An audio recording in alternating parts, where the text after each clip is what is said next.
Greetings everyone, please give a moment to make sure everything's set on up.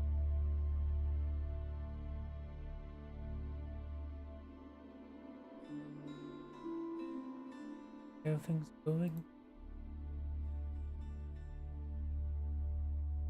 going good. Oh, something I could use as a drink nearby. Please give me one moment.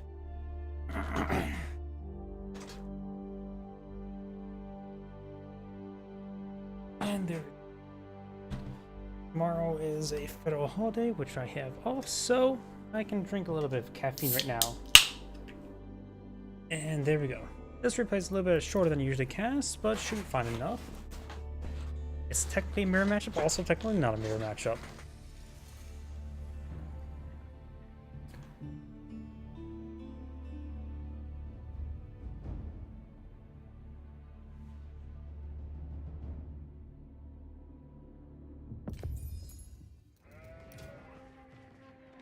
Greetings everyone, and Great here for another Age of Empires 4 replay. Spelled on the right side as the Cyan Zuzi's Legacy, we have I Ain't Got No Hands. Spelled on the bottom left side as the Pink Chinese of L. Louis MT. It is technically a mirror matchup, also technically not a mirror matchup. Chinese versus Zuzi's Legacy. So similar but different. I guess the biggest thing is for the early game, the prospect is the meditation gardens. Let's see, what would be a good spot for it? Good place in the middle of these berries. It's a large berry bush. Both of these are large berry bush. This map has a lot of fish. Does the meditation garden gets influenced by fish? Something I have to test out. I don't know. There's also these not so large deer deposits, but that does not get affected by the Zuzi's or not, the meditation gardens. No gold deposits nearby each other. Got these small berry bushes up here. So I don't know.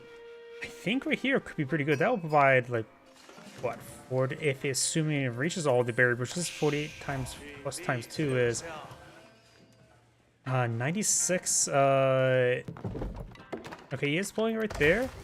We do have this player second. It will not reach all the berry bushes. It will get all of these, but only skim part of these.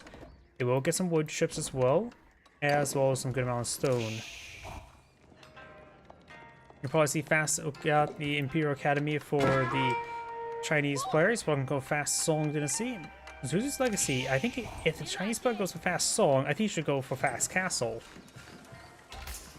Because I think the Shaolin monks, get them quickly on the field, claims the relics could be quite nice. They do have a lot of they have the capability to receive half range damage, so they're not super weak to Zunchnu's.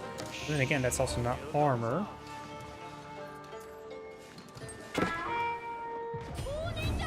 Pink does spot the meditation garden, so will be disturbed.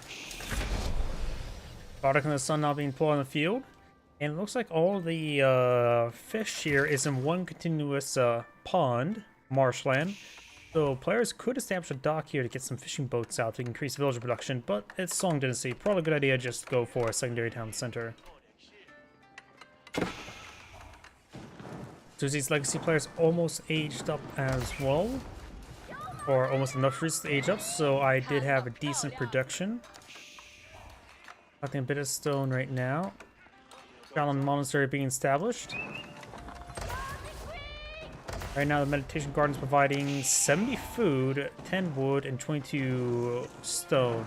Probably reduced by 3. I think he's getting like 72 food, like 12 wood, and like 20, and definitely 24 stone. Maybe just 11 wood.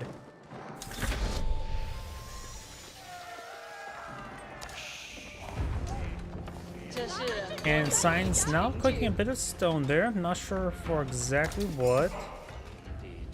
Shaolin monks being established on the field to grab these relics. Radic in the sun is a bit too far away, plus you can just simply reduce the range damage by 50%. And so it should be withstanding quite a bit of hand cannon near fire. Tried to establish walls around the relic, was too slow. Maybe heading down south to here. Got this is being encapsulated by Pink. This is also being encapsulated by Pink.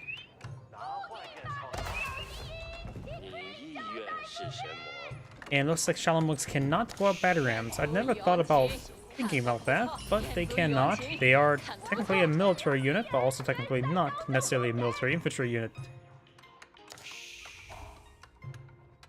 Pink needs to start ghosting the walls if he's not paying attention. And he does actually grab the relic.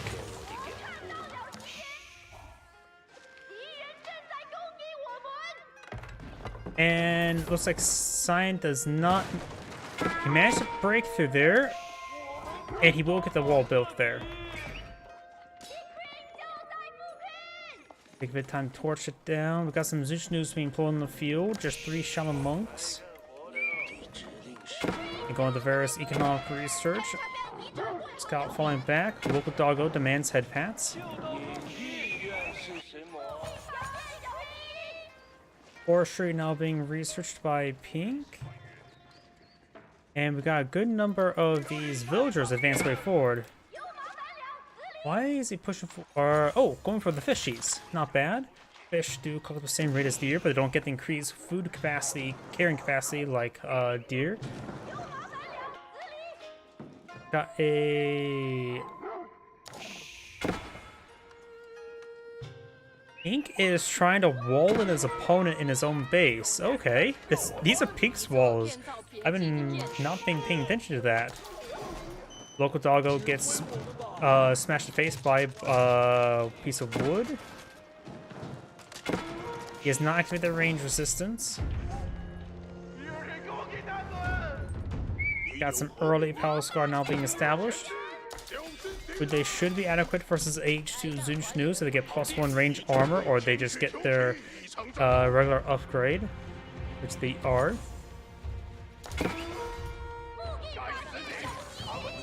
And with the higher mobility, they're able to close in on these Zunshnus quite easily, since they have crossbow movement speed.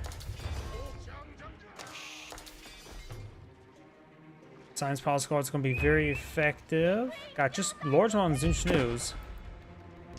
Does he need...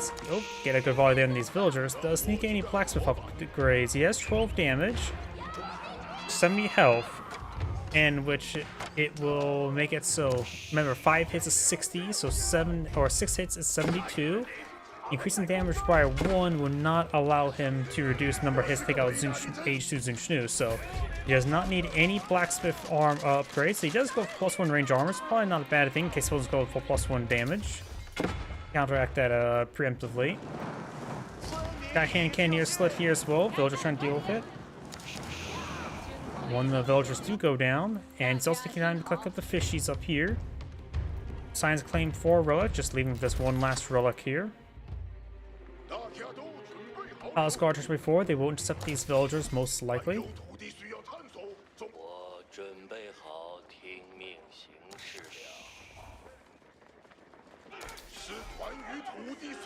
And the Palace Guard will get a great strike there. These Zunshnus are not being moved around, so they are going to get ripped apart. And these villagers will get sliced apart by that Palace Guard as well.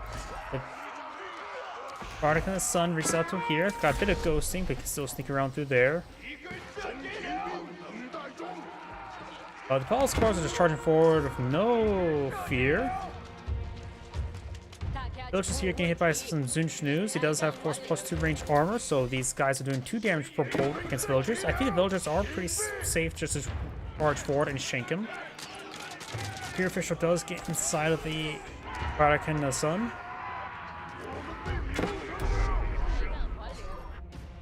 Take a side being captured here, and that's just being slowly being torched down. Ink is very far from aging up. He needs a lot more food. Oh wait, no, he's already aged up. Why didn't I not hear the age up? Unless I'm just not paying attention, which is true.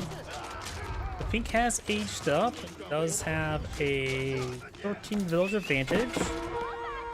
Each relic provides effectively 2 villagers worth of gold income, so +8 for Cyan.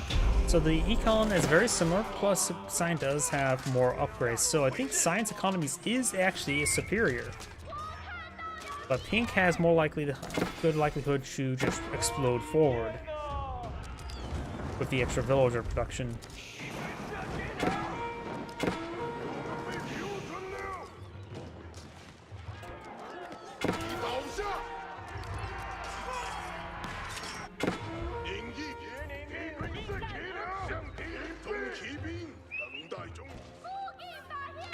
Oh, apparently there's water there. I think the deformation or the stamp action from the mill sort of changed it a little bit. Right now we got 17 versus 17 military units. We do have 6 palace guards versus 15. There's 2 range armor for Cyan. Pink has no blacksmith research. So right now the Zunchnews are pretty much worthless. They can of course get more damage with some upgrades to make them a bit not worthless. Zhangin Tower now being researched for Zuzi's legacy. That will put in the Song dynasty. Get a rebate upon building his military structures. So once you get that built, maybe good idea to start getting some stables out. Right now, he could be a little bit vulnerable to Lancers. Same with Cyan. Got 2 outposts here, 12 villagers, so 2 of these villagers need to just run. Local doggo being shot first. The outpost being under siege by the local doggo, ripping its board by board.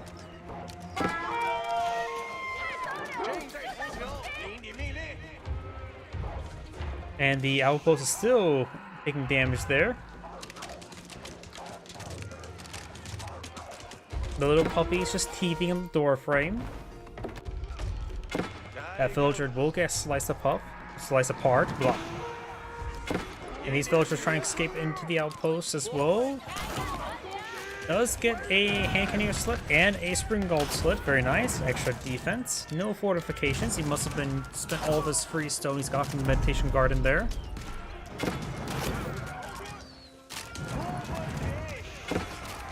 We're trying to repair that up. That is a spring gold replacement, which is technically higher DPS.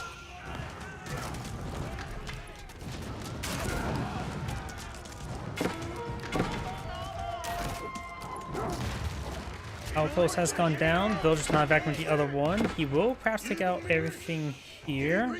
Lose some villagers. Pink has a good villager advantage now. Like I said, while Sun had a better economy that one moment, Pink has a better chance of exploding forward with all the villager production. And Cyan has started to hit a brick wall there. Oh no, he has a lot of wood, so he has enough for some granaries and some farms.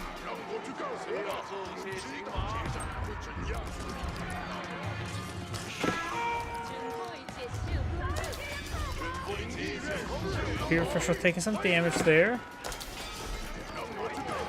Imperial Official does escape on out of there. He does stall off some... I think he bought some food there. Wasn't paying attention to what was on the icons.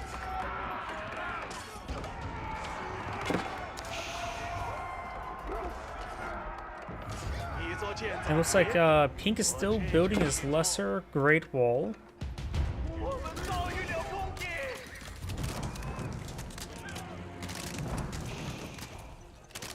Now got survival techniques being researched by the Chinese player. Looks like Pink's villager may be shanked by the village folk.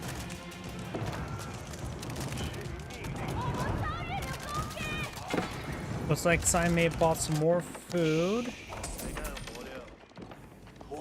He's going for mass stables here, which will give him a large number of free horsemen from the Zhangin Tower. And since he has no food, he's spending it entirely on wood. Slightly expensive horsemen who has no upgrades at the moment. And they will be decent against these crossbowmen, even if they are feudal age horsemen. The Zunchnews, unupgraded Zunchnews, will also do 1 damage to them as well, thanks to his already ranged armor.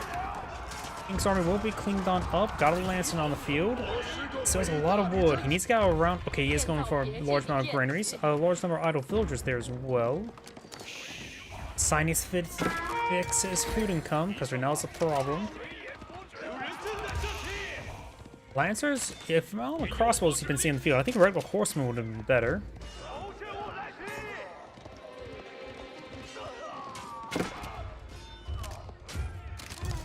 That's what will be picked off there. Then this horseman will allow him to pick off the rest of those crossbones. Villager here, trying to upgrade this to Spring Gold and Fortify. He's trying to cross the T. Which then did they patch this out? Build the cross the walls or not?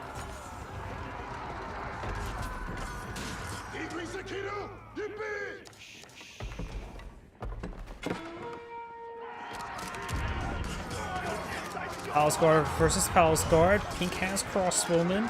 Scientist has a lot more Palace Guard. Couple now Veteran Horsemen and one Lancer. And Sign will back on off.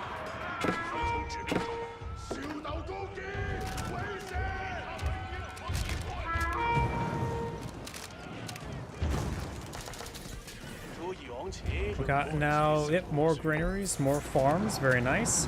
Bit spread out, but of course Wu also provides some projection to protect the trade line in the future, because he does have his trade posts within his sphere of influence. 6 side being decaptured now. Science still is not building crossbowmen, he's also building a good number of lancers. I think generally he should just get horsemen right now. Help count out the crossbows. Got a bit more blacksmith research for Pink. Sign is now finally going some more blacksmith as well.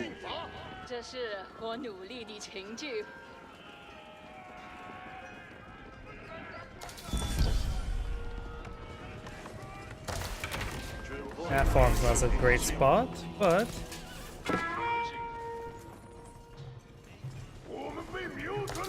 good amount of collection there. Secondary town center now under siege. Which he likely will lose it.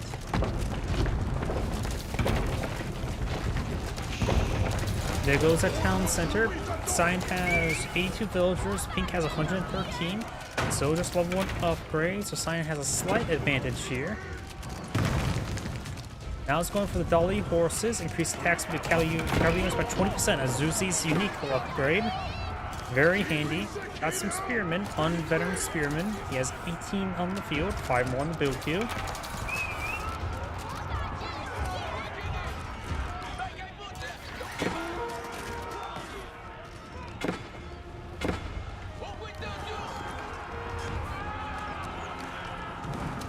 Signs now, or Pink's now going out keep.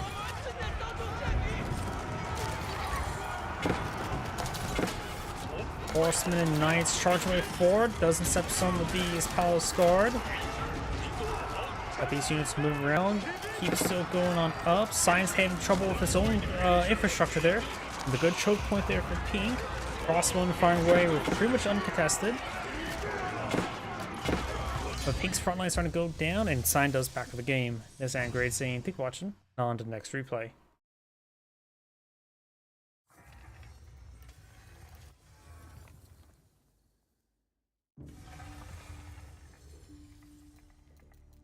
Oh, I'm thinking, find another replay.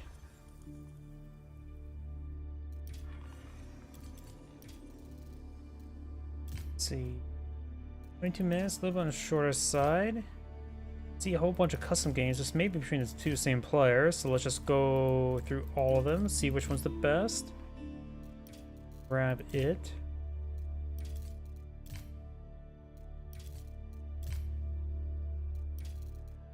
Guess it'll be this last one here.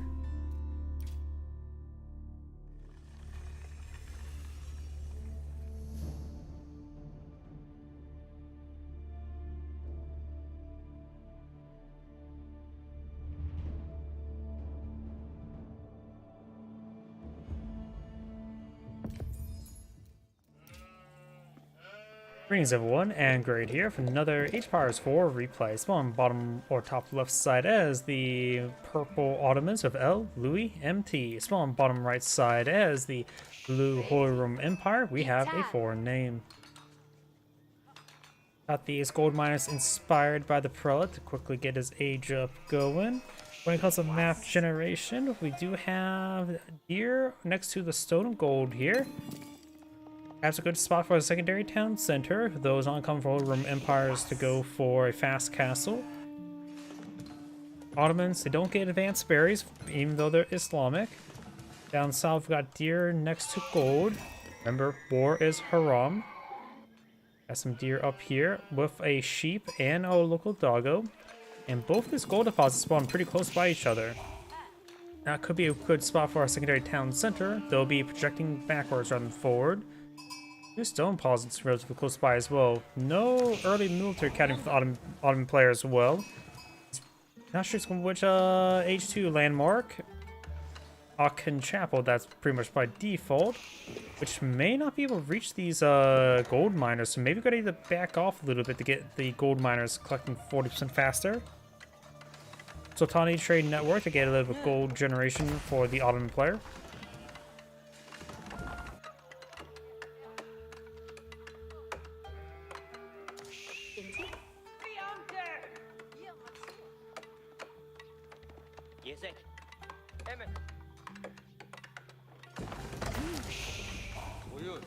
Looks like the Sultani Trade Network will slightly go up quicker.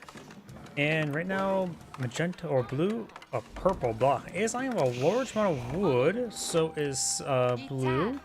So both maybe eyeing for some H2 play. Maybe blue's gonna go for some early farms, go around the Aachen Chapel. Guess have to wait and see. Aachen Chapel now complete. And that does not reach over these gold mines there, so he's eyeing for perhaps some H2 play. Got a barracks here, probably eyeing for some spearmen. Though he does have access to early man-at-arms, and I would like to say, early man-at-arms are some of the best units in the game. Got some horse stables here, going for Sipahi. Heavier, slightly slower horsemen. And Holy Roman Empire player is building out a good number of spearmen, so you will have the counter on the field.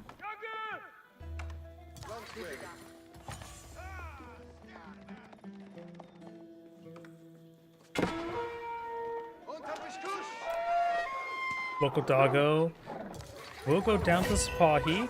He will take a couple stabs there. One vizier is now available for the Ottoman player. Let's see what it is. He has selected the field walk, getting 2 free Imam and get them AoE healing.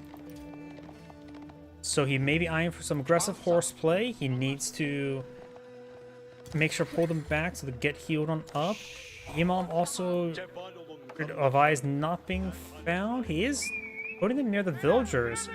Going to try to protect the villagers from the spearmen by healing them. Probably going to try and pick off these individual spearmen. He's going to be hurting for it. Even 2 spearmen pose a threat to these Sipahi. Does get that spearman there, and these guys are pretty wounded. He needs to get out something else. Archers, most likely. Blacksmith not being in point of view. I think he needs to get an archer range sooner rather than later.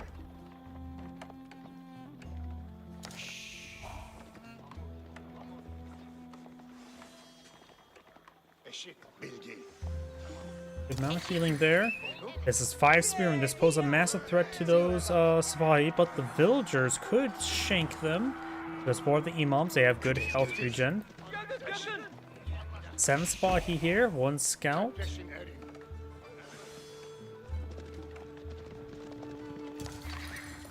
And now the Holy Roman Empire player is going for our man-at-arms. And that will pose a threat. I'm assuming the cavalry archer is built at the archer range. Yes, it is. So he can't just transition to cavalry archer play with a second vizier point. So he may not be on for cavalry archers. They're still a good unit though. Outposts going on up. 10 villagers, so you will need 2 outposts. Blue will spot it. Sipahi charging away backwards now.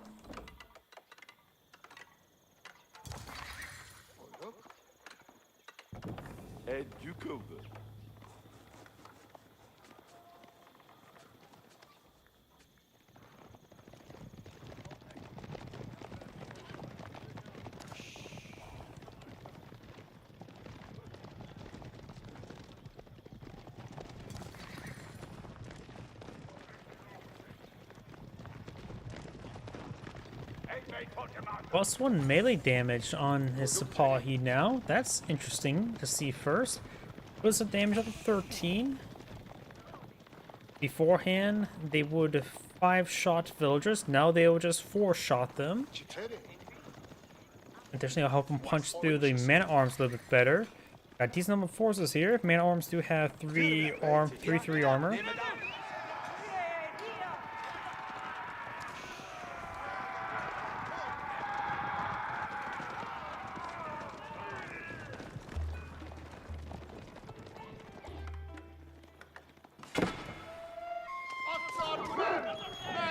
Wolf does go down.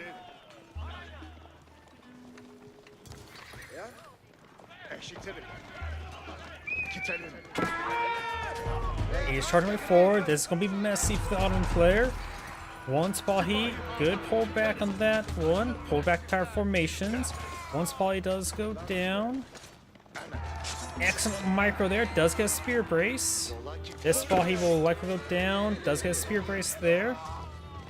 Two Sipahi gone down. And these Sipahi are severely wounded. He needs to fall back to Imams. We got a good number of spearmen there. We got the two Imams here. And going for arrow slits on these guys. Spearman will be quickly picked on off there. He has utilized Fortitude in the middle of all that. But they are wounded. They need to fall back to Imam. He does get the tower's garrison. There's a lot of forces here. Trying to repair it. More Sipahi push way forward. Get some damage on those villagers. Tower mostly repaired. This dance around here is good for the Ottoman player. Slowly bleeds off his guys. Probably pop out on that one outpost, get repaired on up. Imams. He needs to save those Imams. They are critical for healing. Falling back. He's flying around the towers. Where the... Oh, there's Polly's over here. Oh, he lost a good number of them. Guess he couldn't micro-tube locations. Thought he should have followed them back to the Imams either way. They are far too wounded to go back in. And that was the case. He just got disintegrated in a moment. So there's a good number of sheeple still remaining, but those will be quickly eaten. He is, of course, collecting up the deer deposit, but that's almost completely eaten as well. He does have this berry deposit, and that won't last so long. So the Ottoman player is going to hit a food wall relatively soon. Or lack of food wall. There's this berry bush, but it's a little bit exposed, especially when it's outpost here. This may be... I suppose the outposts were already built, but that's quite a bit of outposts there for soon to be nothing. That's one of outposts. They are expensive.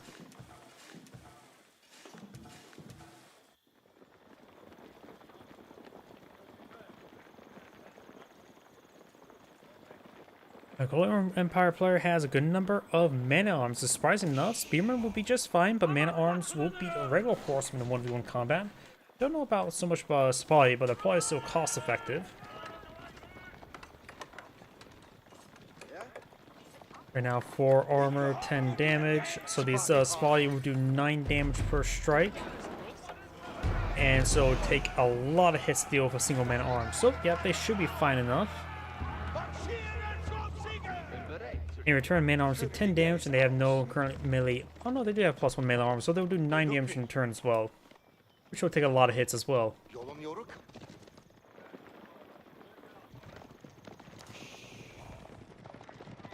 Does the meta here for increased attack speed. Does get some free hits there. I don't know if he's using Fortitude or not. Doesn't look like it. It feels so bad to have horsemen attack spearmen, but he took no losses there. The Imams, are they still alive? Yes. Mahid Imperial Armor got some free siege weapons. And he sees all the man-at-arms play, so probably task the automatic Spring Gall production. In this current patch, Spring Galls do bonus damage versus melee infantry. And the Mahid Imperial's Army's Spring Gold, I don't think they ever had the build time change. So it has like half the production of a Mangonel.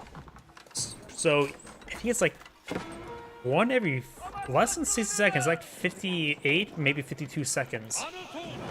Guess we'll find out soon enough. I'm going to just keep this selected there. Oh, I didn't realize he's going to Castle Age, so that's good for the Rigneeds Cathedral, not a big surprise.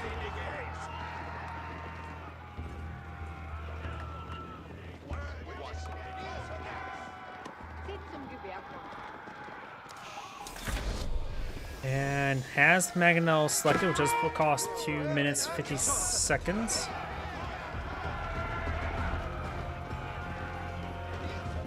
You definitely should switch up the Spring Gold.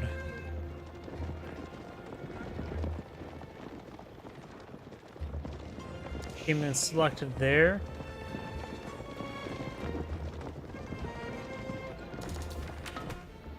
Got these forces push way forward.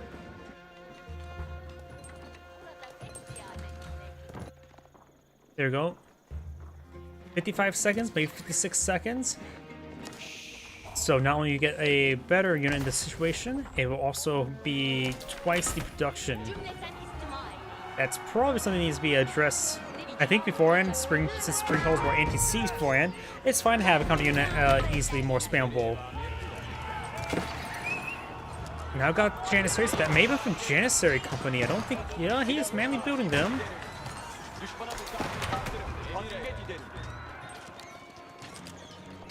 Found these man-at-arms. It may have been better just go for crossbow, honestly. Go for something a bit more cost-effective. Janissaries are relatively cheap, costing 160, crossbow 120. They have good base damage, good attack speed. So the range is not great. And now his opponent is playing out some archers, who does have bonus damage versus light gunpowder units, such as Janissaries. It feels like, honestly, right now in this patch, archers are more or less a very hard counter to gunpowder units, especially in Age 4, where most gunpowder units reside. Since they can get the 7 range, or no, it's 6.5 right now.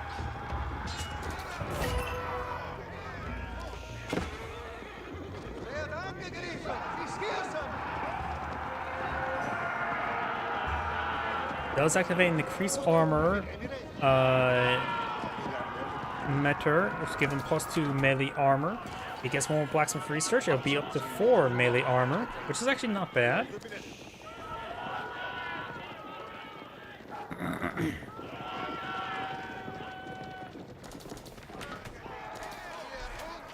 Local doggo being stabbed. Blue's not going for the 2-handed weapons, give him +2 damage, which will help counter out the meter armor. Or entirely counter it.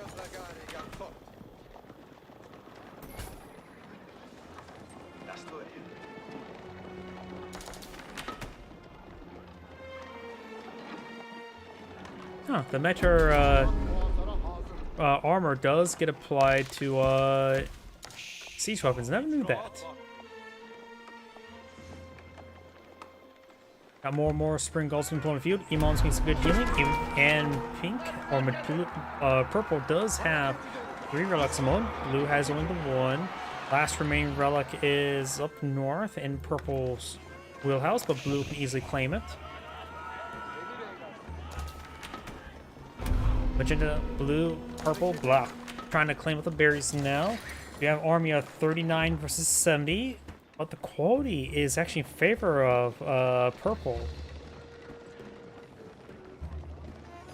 The Ottoman player has a smaller elite force versus a whole bunch of man-at-arms and cheaper spearmen and cheaper archers.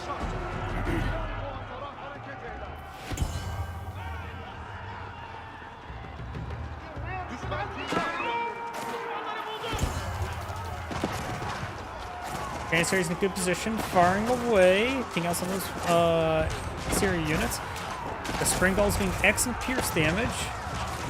Janissary's just firing away, has improved attack speed thanks to, or still just melee armor. Just trying to hold the line, supply charging with 4, trying to deal with the backline archers, very nice. More Spring Gulls firing away. Meter does not affect these my villagers. He has opponent's got blunt weapons as well, even though not fighting against any heavy units.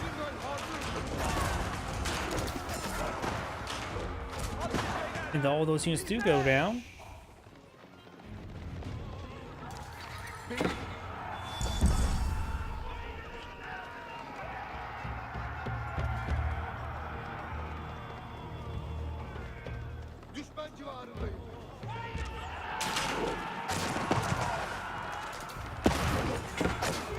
Good hits there. Spotty trying to find those archers. Janissary is going to get hit hard by both melee units and these archers. Janissaries do have 90 health at this age, which is okay, nothing too significant. Archers right now have 80. Looks like Magenta will hold for purple. Probably getting ripped apart there. Imam still trying to heal him. Purple has won the fight, but it was a costly victory. Only have a slight destroy value advantage.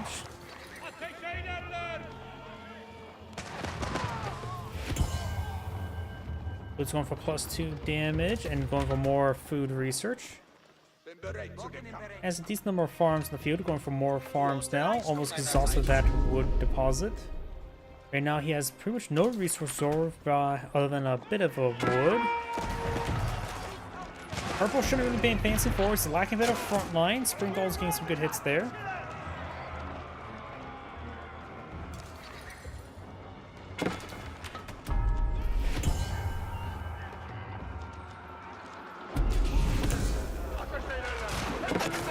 Does get a bit of damage there. One, the Springald's do go down.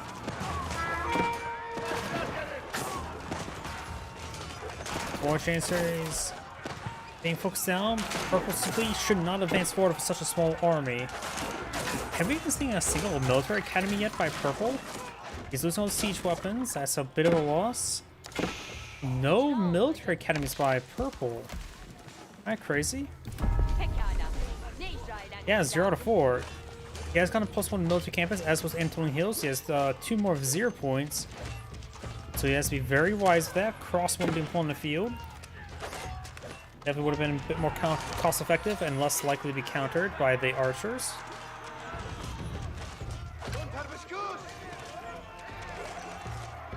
And our player is sort of just losing everything. I think he's sort of back out of the game now. They may be chatting at the moment, or maybe Discord. He is not building any military units. And yet, mostly he's just idle, so this is probably in the game. That is the end of the game. This Angrade saying, "Keep watching." On to the next replay. Oh, and then it suddenly just kicks me out.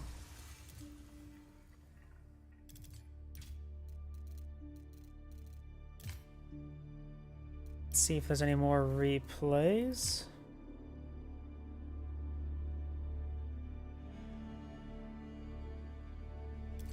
A little bit too short. Could do this one. 24, Rus Order the Dragon. I'm curious what else is available.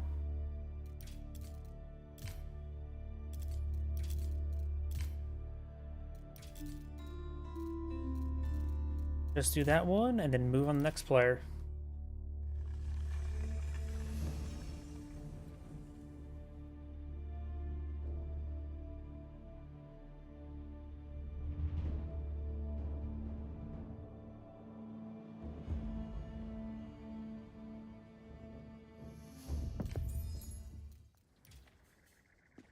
Greetings everyone, Angrade here with another Age of Empires 4 replay. Small on the north side as the Purple Rus, we have Liquid Demu. Small on the south side as the Cyan or the Dragon of L. Louis MT.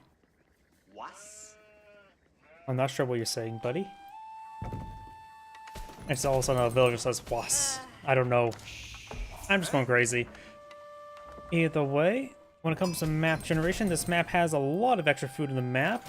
Though this one a little bit more sparse on fish than other variants of this map. Science, however, won't be eating good. Well, I can't speak right now. He's fishing. Fish does collect the same rate as deer, but does not have improved carrying capacity. But of course, he does have push cards. The Rus with a trade bounty, does that rework? Does that affect the shorefish? I don't think I have a cast Rus player trying to collect the shorefish after the update. Guess we'll find out perhaps later.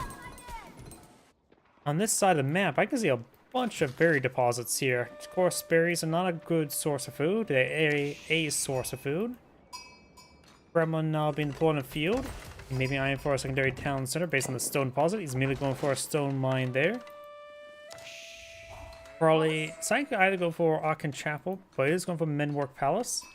He has some advanced upgrades. I wonder, I haven't seen Order the Dragon gone for Menwork Palace in this patch just yet. I wonder how Siege Bolts, if that's been reworked, or does it just, isn't just now goods, it's now fighting against damage multipliers or range armor.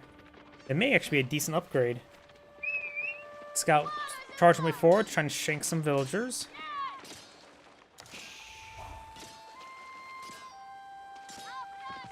Believe it or not, a scout can beat a villager 1v1 combat.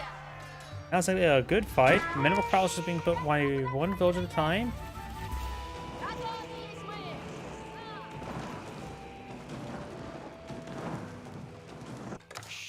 So yep, he's definitely eyeing for a secondary town center.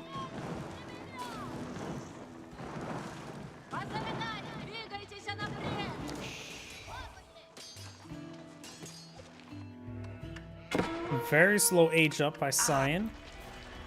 These two players definitely know each other, and he may have a good feeling that his opponent is going for our secondary town center.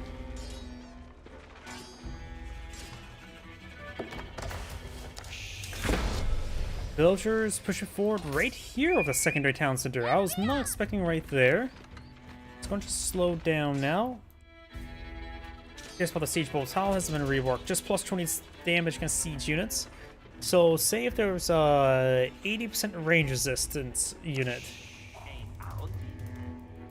that'll allow them to do plus 4 damage against it.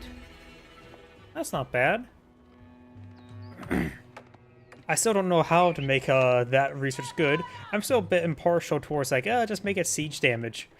It does nothing but turn to the siege damage, making it nullifying opponents' armor upgrades, and would make him do full damage versus siege units, which that may be a little bit overpowered. Yeah, that's probably overpowered.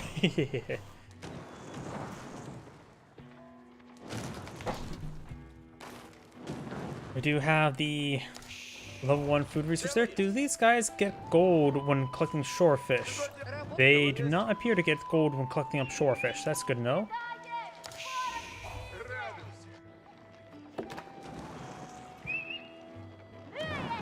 Mill will go down. Cyan's going for nothing at the moment. Mill shard down to 1 health each. They still have full torch damage. Assuming they are uncontested. Of course, they're 1 sneeze away from death. And we've got the Bolgrav Paulus. The Bolgrav Paulus is the discount one. 35% faster, 35% cheaper, and research technology is 35% faster. Overall, I do believe that's actually better than Regni's Cathedral. If you're constantly producing it, you need like 4 relics. I once did the math one point in time. I think it's like you need at least 4 relics now to make it more effective with the midwork for the Regni's Cathedral. Which is a tall order, honestly.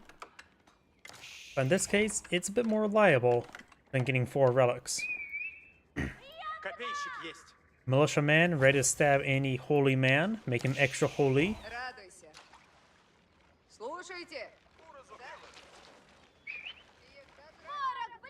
Remember as well, Gilded Villagers, they cost 25% more, train 20% slower, and they provide 28% faster collection rate. So, just assume plus 25% more for easy math. So add approximately, not 5, it's probably close to 32 villagers versus 35. Effectively. Now got some Gilded Man arms being pulled in the field. You see here, the usual cost is 240, 40, 27. And here, they cost 130, 26, 20. So pretty nice discount there. 70 food off is very noticeable. And you get it 7 seconds faster as well. Effectively, you are saving with this guy 70 food and 16 gold, or 14 gold. So 84, a relic provides 85. 85 gold. This saves you 84 resources every 3 times a minute. So, yep, actually it is basically equal to Regni's Cathedral. Through 3 relics of Regni's Cathedral, which is quite similar, but in one, you get just resources you can spend, and I think the other one, you get military units on the field, which is, that effect is a little bit different. So, if you want an advantage with one or the other, 4 relics will give you a benefit. 3, if you only think you're going to get 3 relics, Bolgrav Paulus is a good option, but you do have to constantly build from it to make it useful. Bruce player is going for horse archers. I don't know if that's good versus these gilded man-at-arms. After all, they do have right now 4 inherent armor, so 6 up to 6 armor this age. And its opponent scout out the Manor Palace. You probably should know the Golden Cuirass is probably researched, make them even more stubborn. Horse archers do have 4.5 tower range, and their base damage is same as crossbow. In fact, these guys are almost identical to crossbow, barring the multiplier and more speed.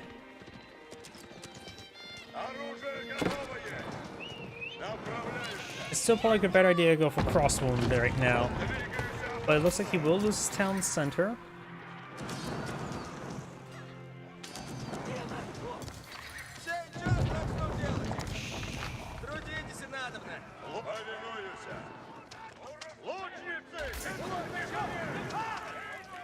He's focused on the wounded man-at-arms. He does distract this guy here. The town center has been evacuated. He will lose it.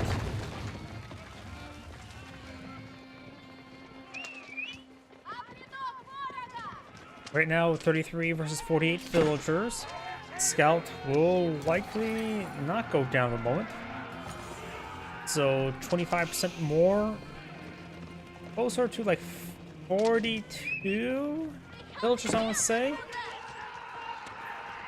Effectively versus 49, so only a slight behind for Cyan, but he does have 2 economic research, one for the 3rd basic one, while Magenta Purple has none, so I think their economy is actually pretty much the same at this moment.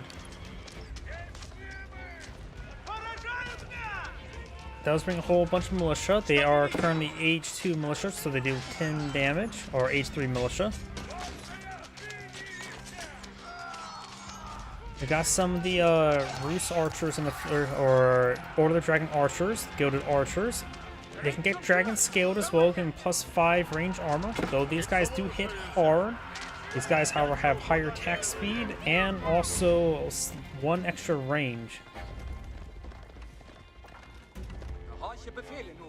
Gilded archers do cost 160. These horse archers do cost 120.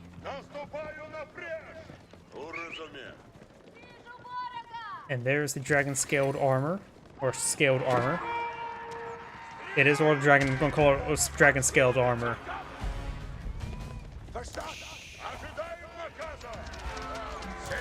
Does take out one of those archers there, very good.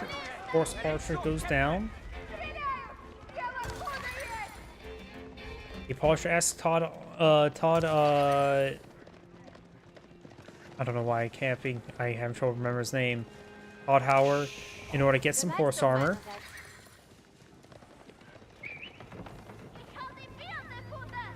Fortified palisade walls going up. And we've got this hunting cabin there with 25 trees nearby, getting some good gold generation. Is high trade houses right there. Skinned a bunch of these trees as well. And making pretty good gold income. More gilded man-at-arms there. Does find the Kremlin. Spring Gold upgrade wouldn't be half bad. Has 2 charges of militia now available.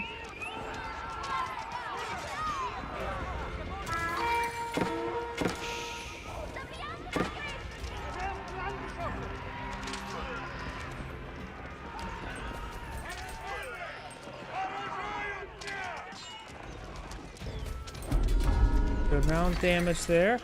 There's just a good number of horse archers to focus down those gilded man-arms. Now he's going to just focus down these gilded archers. They do have 5 range armor. These gilded man-arms have 6 range armor, so nothing too dissimilar. They do have less health overall as well. 145 health versus 290.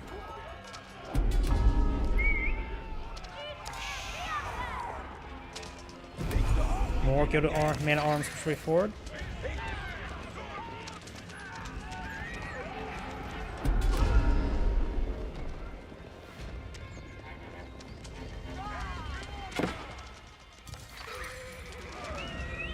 Good damage there. Does lose some of these horse archers. Right now, Magenta has a higher, or Purple has a higher destroyed value than Cyan. However, I don't know. Is this? Let's see, 119. Yep, it's not even doing ×2, I believe. Wish that did a times 80 for that when that archer went down. 180. And not take out that one guy there. I'm trying to see destroyed value. This should be 200 or 240. Because I have a feeling Magenta's actually doing quite good in the kill department.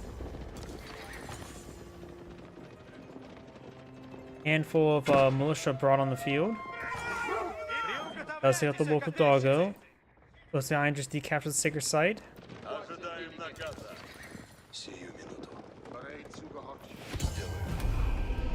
Can you convert militia with a monk conversion?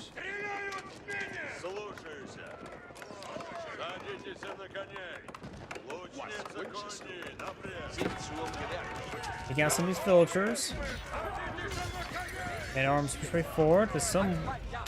All these guys are pretty healthy.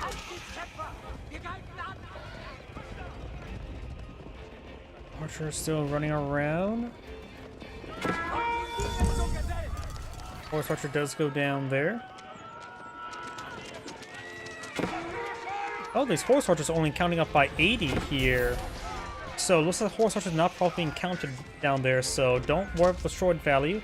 These guys are valued 120, but this is only going up by 80 per time. It'll go up, yep, one up by 80.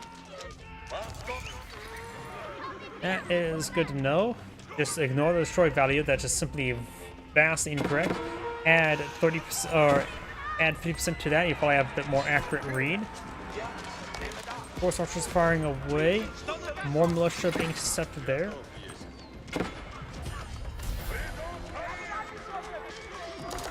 Soldiers took inside the town center, the capital. Now we've got some Ruse crossbow being pulled in the field.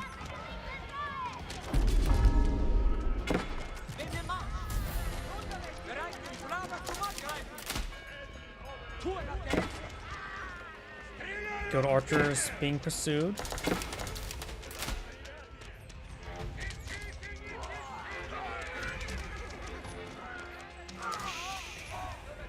Yeah, and those gilded archers looks like it's getting counted up not correctly as well, so the destroyed value of everything here is just not correct.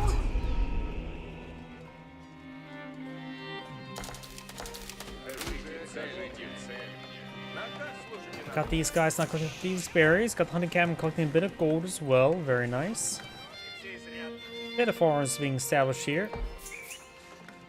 And there's a lot of this foliage here for these hunting cabins to actually be useful. So he's getting a decent amount of free gold income.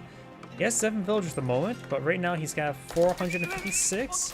7 villagers providing about, what, 240? So he's getting about 240 gold from passive sources. Pretty good. And no relics as well. Sign has claimed every single relic on the map. Guess the Regni's Cathedral could have been better. Oh well. Bruce Price on a Blossom Knights.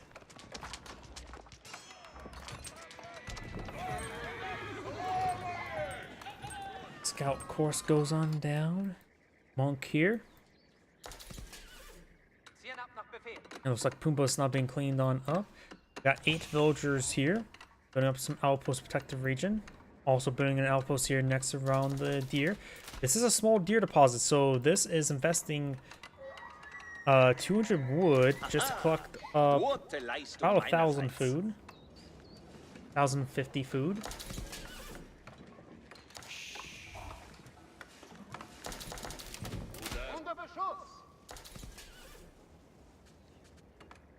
He's coming up this. Oh, there's both boar spawned on the side of the map. Unless Pink already ate his boar, but it looks like a purple got robbed of boar. Cyan's able to claim up both boar, no problem.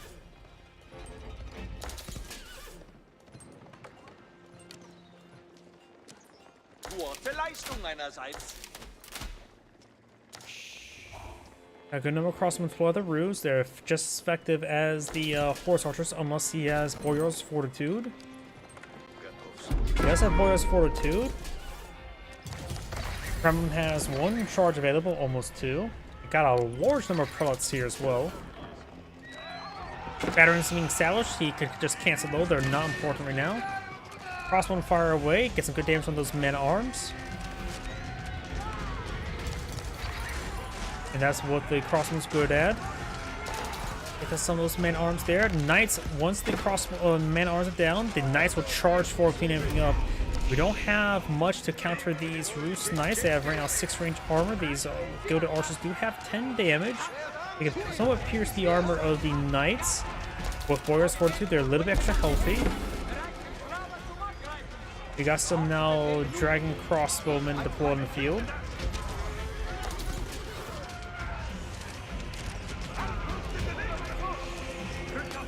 Well, it's getting some good healing there, but does not inspire weapons or inspire military units there. The Rus Knights almost cleaned on up. We got a good number of Horse Archers and Crossbowmen firing away.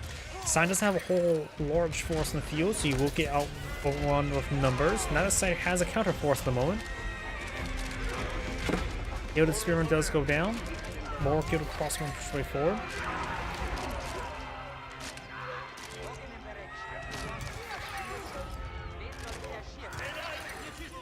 Outpost is firing away, nothing upgraded onto it. Does have a relic on the inside. 4 villagers firing away, however, doing 10 damage each.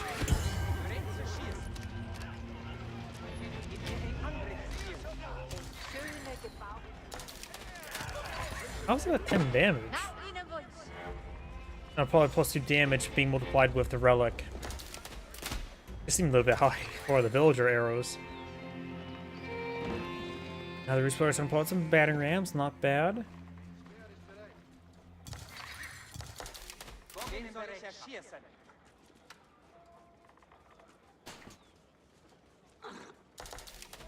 Relic has been picked on up. Looks like Sign's going to abandon the region. Not a bad idea. Boar is almost cleaned on up, but he's going to go for the deer. It's a small 3 deer deposit, so nothing too large. Do not have the Inspire Warriors research. Could really use that in that previous engagement.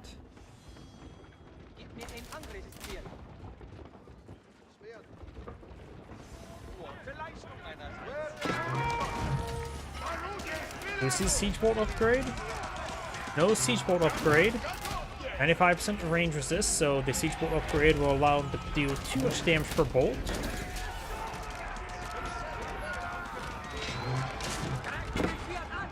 Nice with the crossbowman.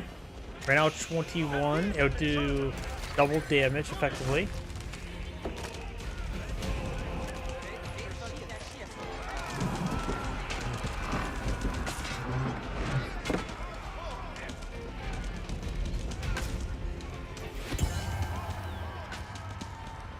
Veteran will go down up here.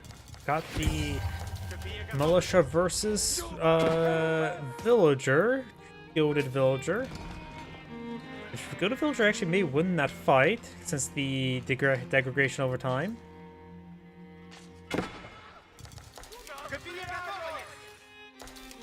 And the Villager wins. They slit that man's throat. Horsemen charge way forward. Very nice. Got some Gilded Spearmen here. No archers for the Rus. And very limited number of Horse Archers. Just not. I think one of he has someone in his force. Horsemen getting recovered by the Gilded Spearmen. Way forward. Just leading crossbow remains. Over here got the 8,000 militiamen going down. Kremlin has 0 charges at the moment.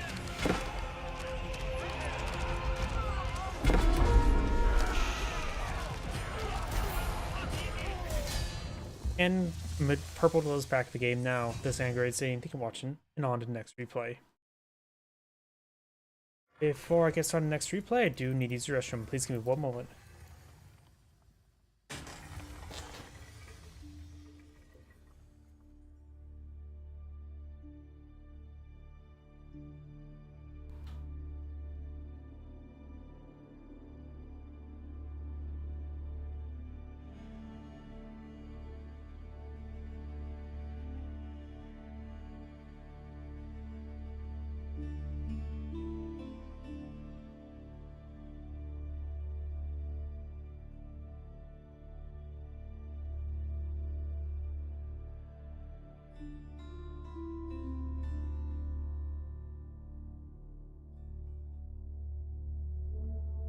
My apologies, I'm back. On to the next player.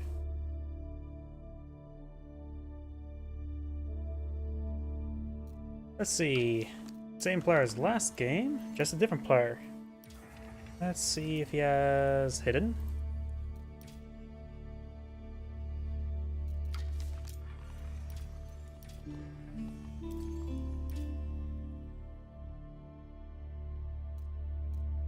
Here we go. Let's find some 1v1s. Go too short. Too short.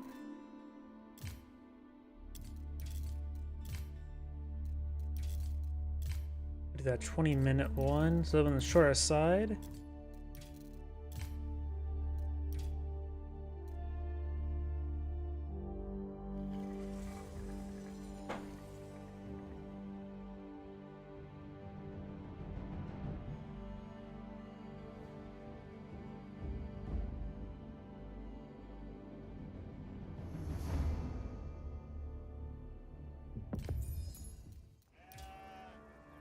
Greetings everyone, and Great here for another Age Pirates 4 replay. Spawn south side as the Blue English of El Sensei. Spawn north side as the Orange Delhi Sultan with WOM01. When it comes to map generation, while the English doesn't really tend to venture the map, both deer deposits are pretty close by each other. In fact, all of his berry deposits spawns down south as well. We saw the small ones, the large ones spawn over here. And as well as when it comes to natural foliage, the English player does have a decent natural coverage as well. Has two small gold deposits back here as well, so he has plenty of gold. English player could turtle up. The Sultanate does have the improved berries. One berry deposit back here. Got berry next to the deer here, along with some golden stone. That's probably a good spot for a village fortress. If he goes for one, say the least. Gold next to some more gold, which is next to some berries and a bit of stone. Remember, Boros Haram. This map also is a relatively narrow choke point that's on the map, the natural mesas here. But there's of course the flanks to traverse. Both, and this is traversable, as the sheep has described. Oh, there's a good number of sheeple there as well. Dome of the Faith being deployed in the field, which will give him access to bargain bin scholars, just like modern college. And down here we've got the Abbey of Kings, which is deployed next to the gold deposit. The Abbey of King does provide the health regen aura, so this could give him a bit of recovery if he gets harassed. And the sheeple have been delivered from evil.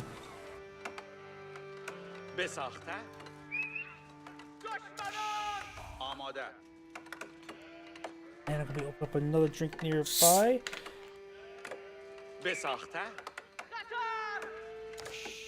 Dome of Faith is almost complete, so is Abbey Kings.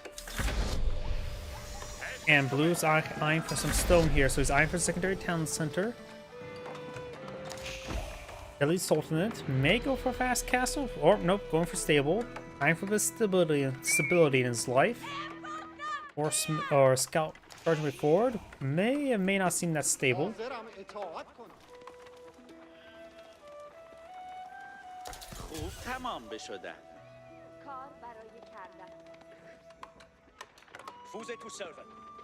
The king has been pulled in the field. The king will beat one Ghazi Raider, but can't defeat two Ghazi Raiders. Going to slow down a little bit. Got the Ghazi Raider there, next to exposed gold. And the Ghazi Raider does bypass the king. They'll just do pull off the gold deposit, and now we do have the mining research. Another Ghazi Raider there in pursuit of the king. This one looks like being pursuing the king as well.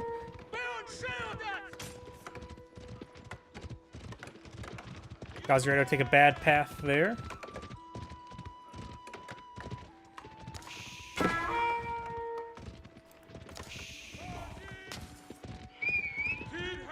Bit of damage there. And it looks like the scout is trying to body block the king a little bit.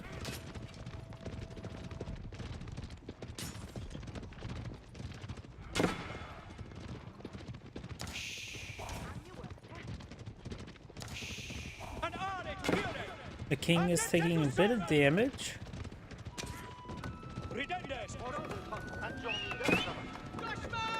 Now got the network castles active there. Gets a good volley there from the villagers. Click up the sheep.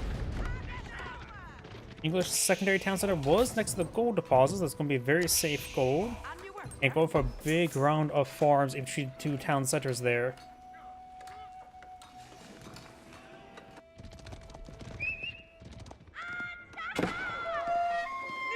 Local doggo.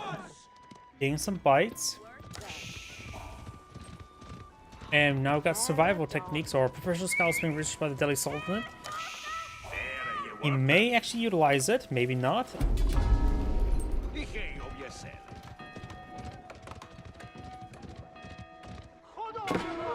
Delhi Sultanate player has no gold right now, has a single coin to his name. So he cannot rub two nickels together. But he does have enough gold in order to solve situations for coin flips. And it looks like he's not eyeing for Castle Age anytime soon, simply put. But he's now capturing up this sacred sites there of the scholars. The king is intercepting it. Good mobility there by the king. The king is faster than a regular knight and scout, but God's Raiders move at full horseman speed, which means fast.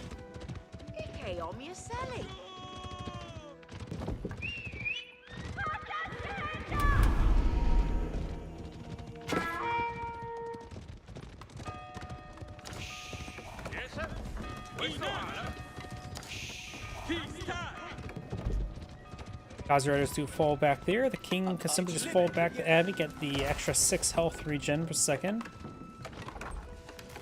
Archer range is not being established, and maybe eyeing for some longbowmen.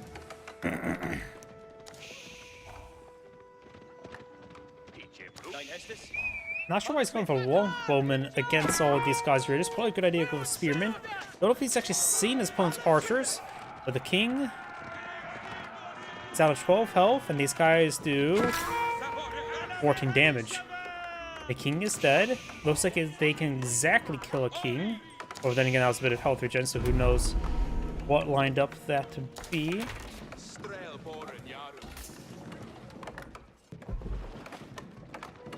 Exile is not being researched by the English player. He's going for longbowman. If he's going for longbowman, he needs to have palings up and going. Villagers may get hit there. He could go down here for a bit of wood.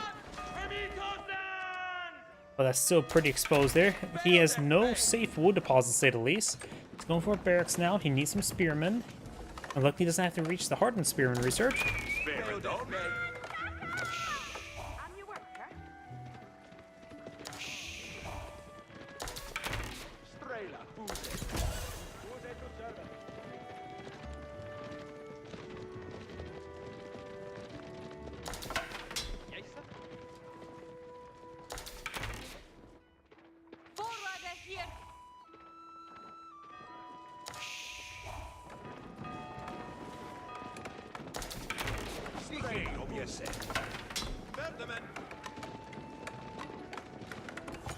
Got these Gazi Raiders moving around, trying to find out to engage these villagers. No palings there, single spearmen. Orange could be a bit more aggressive, but he's playing a little bit safe. It's probably not a bad idea. It's hard to say how choke points will play in the matter, but it just looks like blue doesn't have a whole lot of force here. Nor do you have peelings up. Survival tech is almost researched by Orange. He can perhaps get some scouts over here. King charging towards the villagers. Good charge.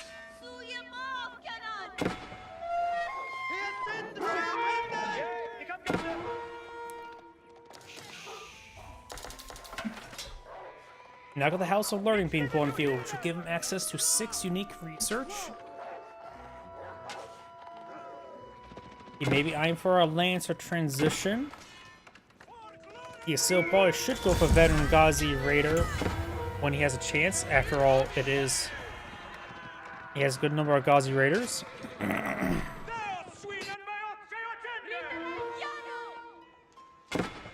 The king will likely go down again. The king is dead. Scout's almost down as well.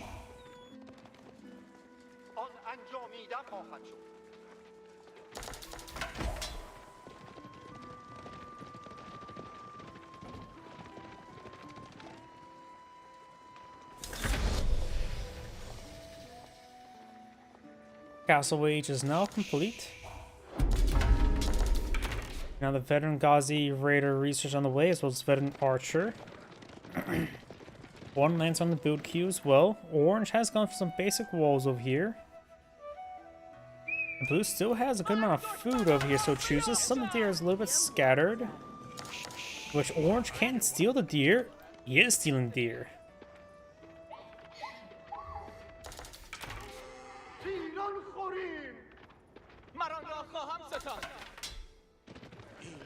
Orange starts stealing deer, which will give him a lot of food to work with.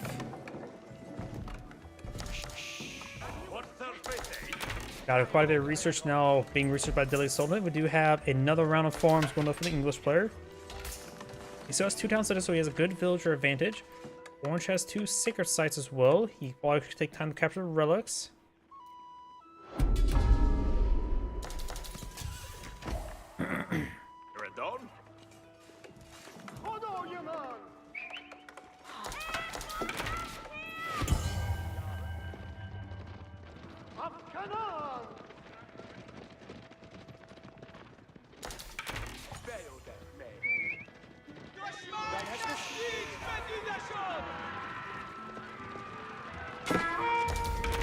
King does take a bit of damage there.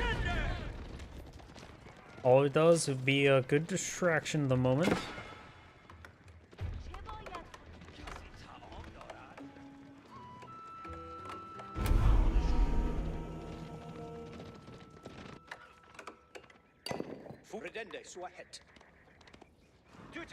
Yeah, these forces now heading down south. We got a decent force here of spearmen, longbowmen, no palings. Maybe a good idea to get those going. Take aside research now on the being activated for Delhi Sultan as well. More and more reinforcements being pushed on forward. Orange is a larger army. We almost have enough. Yeah, he has enough resources to age on up. Going for the White Tower along the flank, which may protect some of these deer. Or just slowly siphoning them away. Oh, I thought the king would have been down by now. Veteran Ghazi Raider now researched.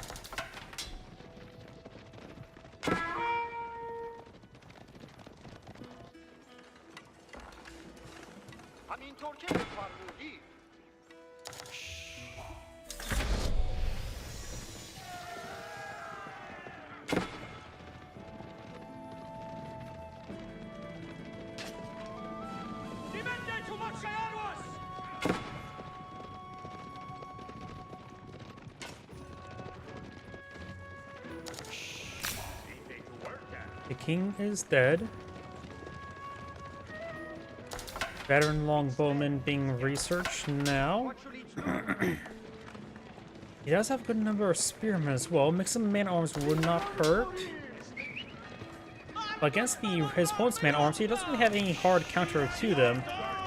War's not going for a proxy keep. He's going to try to close out the game now. Some villagers are getting hit. Now his opponent has the Keji research, giving +3 damage on his man-at-arms and on his lancers. Villagers escaping the town centers now. We've got a large number of exposed villagers over here. Spearman allocation. Blue does have 75 villagers. Orange has 46. White Tower currently not garrisoned. Keep here almost complete. He can bring him. He is already immediately going for Trebuchet from the White Tower. Very good. And he'll be in a good defensive position as well. He has a lot of fortifications in the region. Orange army slowly being whittled down. Longbowman fires a volley. Spearman advancing way forward. Trebuchet engaging.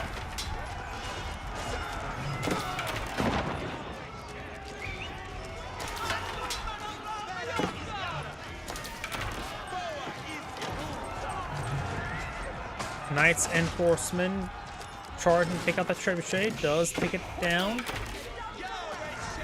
And arms charge away forward.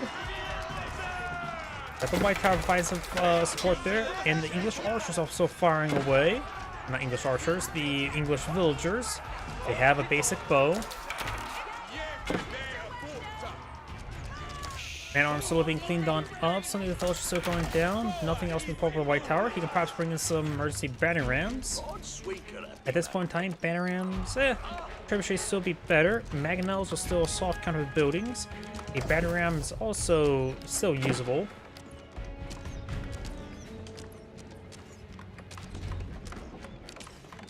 English player, he's a little bit low on food at the moment, going for a market. Low on spearmen. At least something player can rotate around. Let's find all the lumberjacks. He can simply go down here. It's a little bit out of the way, so it's relatively concealed. Half the deer have been stolen. Magno gets a good volley there. It is, compared in this patch right now, the Magno is slightly buffed when fighting against buildings. Now does 40 damage times 3 with slightly less range. Villager trying to salvage what crops she can.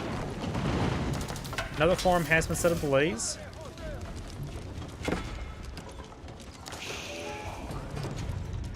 Good damage there.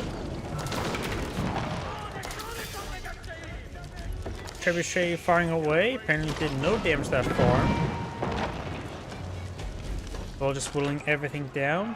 Didn't realize to see all those forces there. The lumberjacks were hit. He's simply lacking any anti-armor damage in this region. Armor clad now being researched by the English player. Farms being burned down.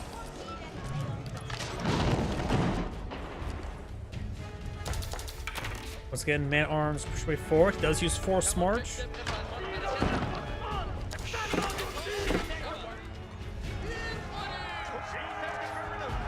Villagers starting to go down now.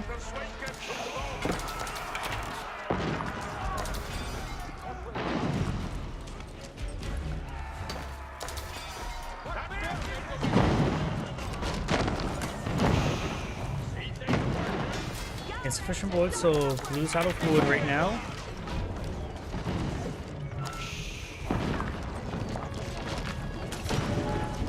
Keep looks like it is being repaired up by a single villager.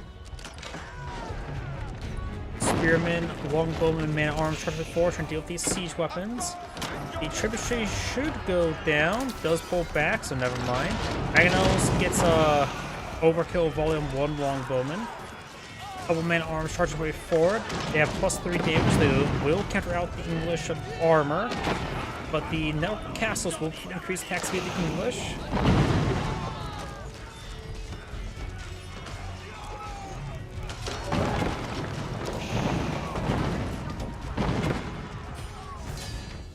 And blue does back the game now. This Angrade saying, "Thank you for watching. On to the next replay."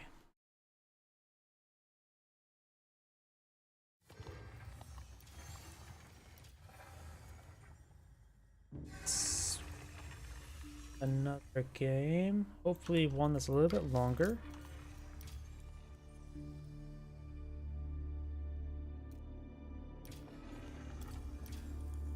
Hidden.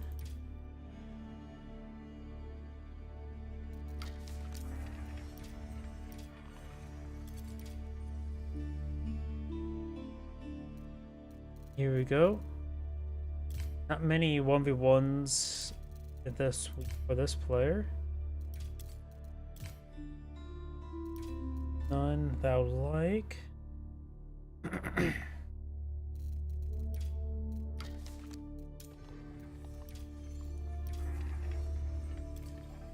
Hidden.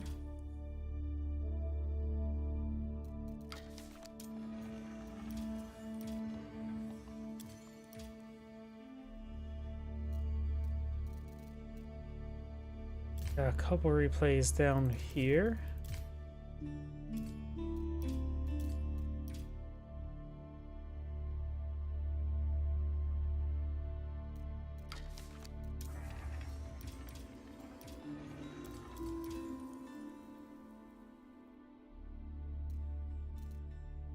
Let's see, got some. Here we go.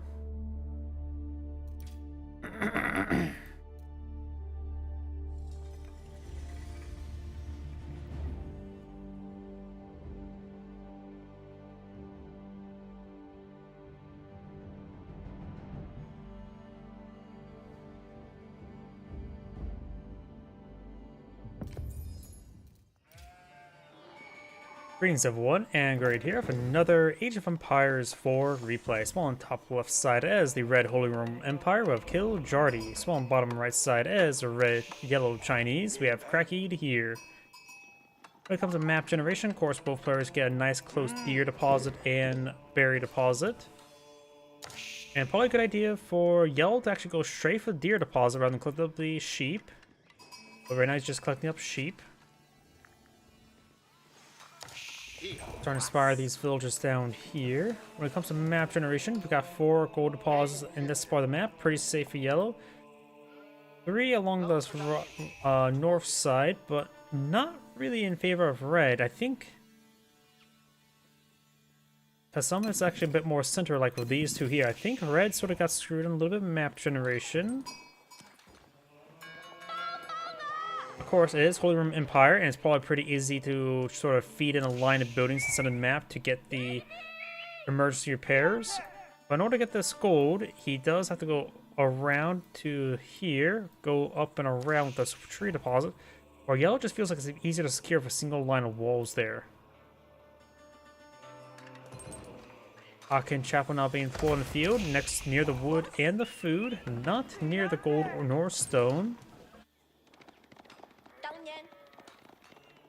Chinese player probably eye for a fast Song Dynasty, going for the Imperial Academy now. Deploying of the Bardic and the Sun right here would be good. It may be a good idea to go for the Bardic and the Sun right now. He maybe assume his opponent not going to be aggressive. He is building Aachen Chapel for villagers.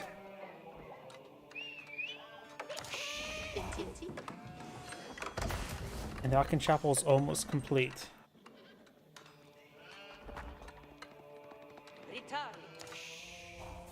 Sheep being sent here. He has killed off all the deer.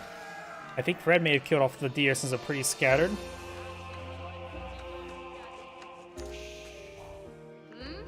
Bardic and the Sun's already being established right there, this time with 4 villagers. This will protect his gold, stone, and also project onto the berries.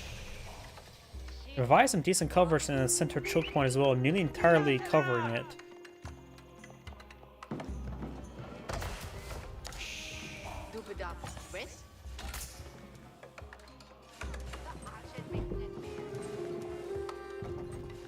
Song Dynasty now available for the Chinese player.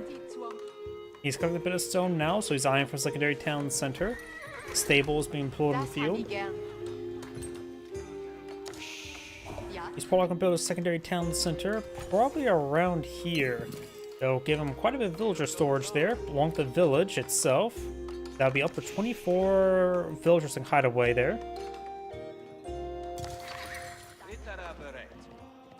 He sees his opponent going for Song Dynasty. He could probably eye for a faster castle and start grabbing the relics.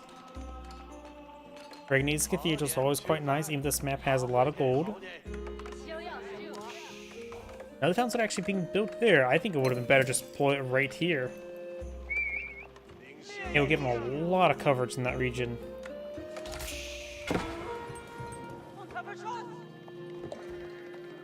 Regni's Cathedral now being researched.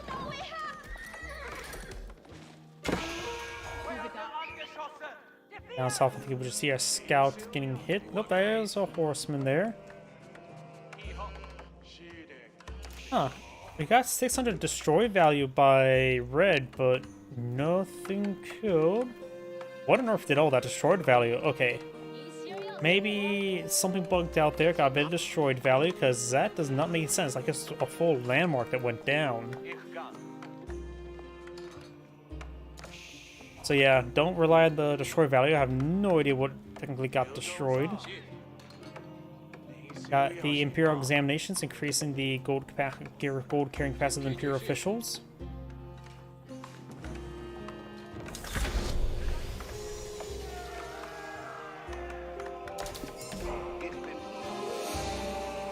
Horseman there. Yellow's going to try to encapsulate the relic. It will not be successful.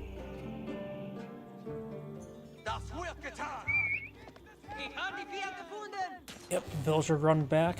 Blue Empire players displaying out some knights. Good shot there. This will reach out a little bit farther. Got a line of walls there. There is traversable land here.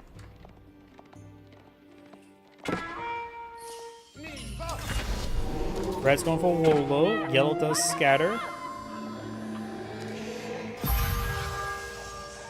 And now the Spearman going to make that monk extra holy. If he would have moved his Spearman around, he could have body blocked him. May see a Spear Brace. Do not see a Spear Brace. Villager there. Monk has gone down. Yellow's going to try and encapsulate it along the trees.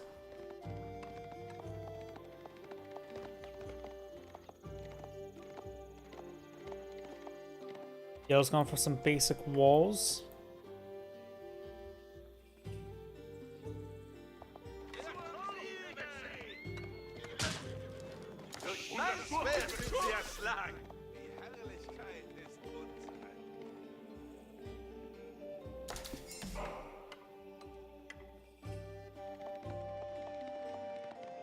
Chinese player has 10 spearmen on the field. He has enough gold to age up and then some. He just needs more food. Maybe we'll see some sort of fast Imperial by the Chinese player. I have no idea. Maybe he's going fast Yuan Dynasty? That's just a lot of gold. He has enough gold for a Yuan Dynasty. Guys have to wait and see. Yuan Dynasty would make his units faster.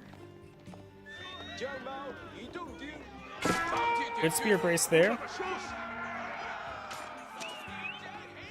Since the Spearman did split up across both of them, he did not take up that Knight, which can be healed up by a Prelate.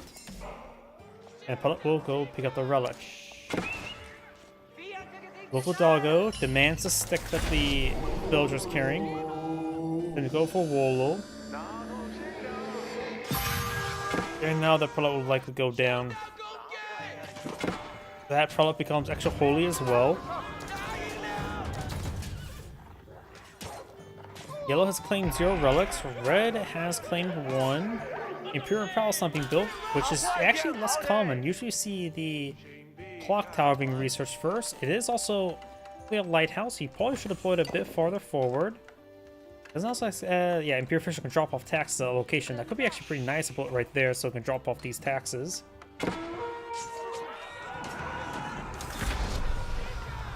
Castle Reach now complete by the Chinese player. Going for a round of crossbowmen. Still has enough gold to get the Yuan Dynasty.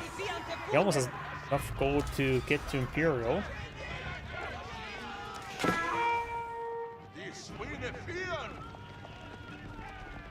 First Palace Guard, I think he should go with the Veteran Spearman Research. So some of those torches missed and flew across the world. Spearmen making their way down south. We got these forces here. Main arms currently unupgraded. 2 weapons will be nice. It's Palace Guard. Blunt weapons will also be very good.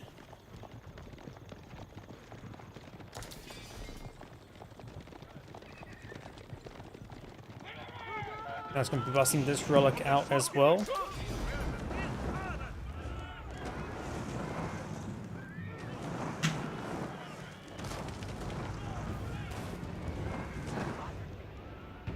Monk heading down south with a man-at-arms.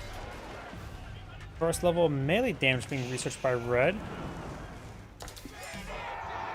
Spearman there. The man-at-arms just need to turn around and deal with them. We got now the Veteran Spearman researched by Yellow. Knights should just keep their distance. Frolic goes for the Wolo. He quickly kills them off there. And looks like Knights could decide for a counterattack. They can ignore the Vatican Sun fire by a small amount. You could actually intercept some reinforcements here and take them out.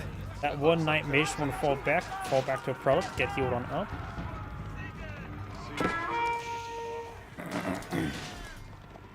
Takes out 2 crossbowmen there, very nice. They take out a 3rd and a Palace Guard. Palace Guards do cost 125 as opposed to men-at-arms 120. They have less armor and more speed. And when he gets if he gets the Yuan Dynasty, they have almost the same speed as a Knight.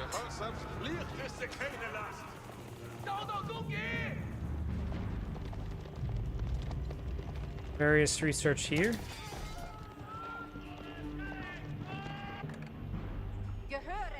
4 being obtained there. Now try and break open this region. Relic will make its way down south. Red has claimed 2 relics. This relic could be next. He has no relic going to it. That may have been this guy here. Yep, it is that guy. He will go down. Good number of crossbones there. Takes out the prelate. He wants to make sure the relic gets denied, even if he does not win the fight. Now Red's going for some lance connects.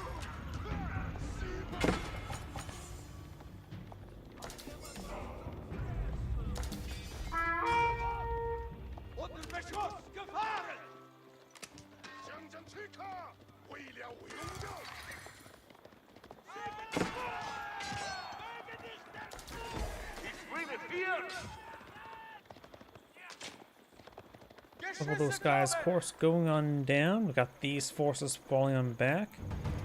Berries being obtained. Really close to this force. No scout in the region for a vision.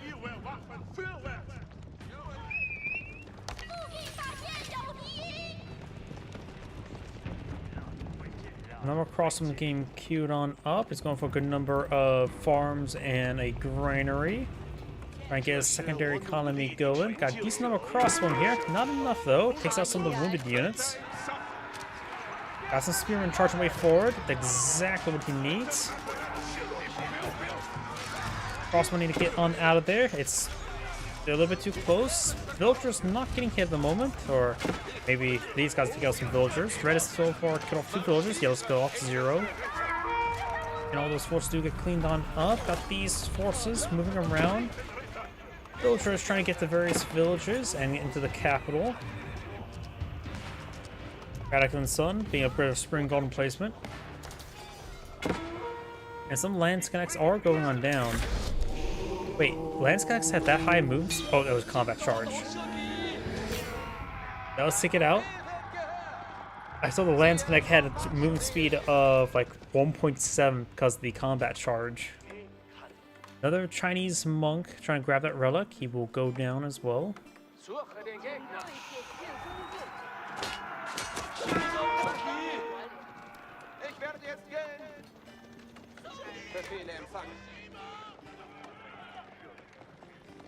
Marschiere laut deiner Bestellung.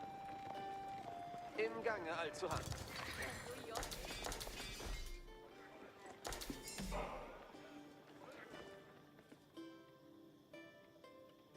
Ich werde den Feind bejagen. Ich werde jetzt gehen. Dein Befehl wird gehört. Verstanden.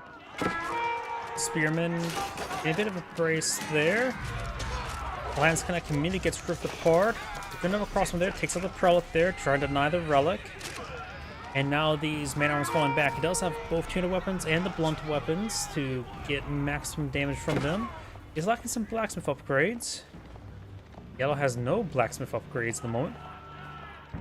Now got wheelbarrow being researched as well. Red's going for a keep next to the gold deposit. And we also got an outpost here being upgraded with a spring golden placement. Red has claimed 2 relics, picked up a 3rd. Yellow's claimed 1 relic, picked up a 2nd. Yellow's not claiming all the deer. These guys will be eaten very quickly. And a bit of a bad separation of them. That deal will not last long. He has eaten most of the berries. Just only about 200 food over there. Knight's heading down south to the food.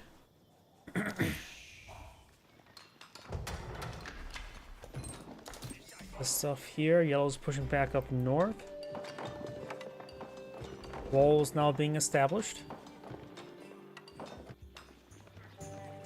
Now I got these man. Just clean up that last bit of walls there.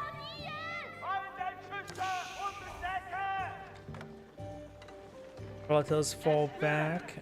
Villagers escaping the region. No upgraded here. And the walls are at least ghosted. And he was continuing building them now. 6 site being decaptured. Or always tend to be captured. And now we do have the Palace of Swabia being established in the center of the map. This will go give him age 4. Bit exposed, but we'll start fabricating villagers. His opponent has nearly twice the amount of villagers, thanks to Song Dynasty and having 2 town centers. Great Gatehouse now being deployed in the field. Horseman there. I'm not sure the Great Gatehouse being deployed. Yeah, I'm trying to... Oh, it's right there. It does build on top of some of these farms. Don't know if they'll actually collect underneath it, but that's where the Great Gatehouse is going. Some of these villagers are going to get hit. Great Gatehouse being an extremely defensive position to protect his granaries. It does get a decent volley there. And red, of course, is a little bit trapped in the region. I would assume a good spot, the Great Gatehouse will be right there. It'll stop any military advance. Horseman raids can simply be stopped by a handful of stone walls.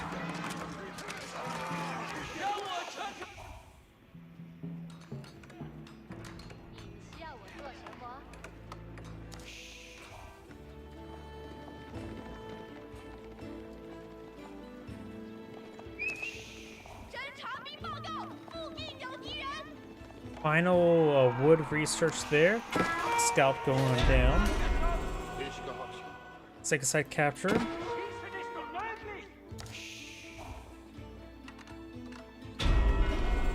And this keep will be built. Help Yellow gather more gold. The 4 gold deposits here not being bothered at the moment. But also 2 large stone deposits down here as well. It's a lot of resources, and it's a bit more easier for Yellow to secure that up. Keep has been built. Going for an outpost as well. And this will allow Yellow also to project to this gold deposit here, though could potentially be bombarded by something right there. Even putting like a couple stone walls up here and then let the archers get additional range could be useful. Hell, maybe even a stone tower.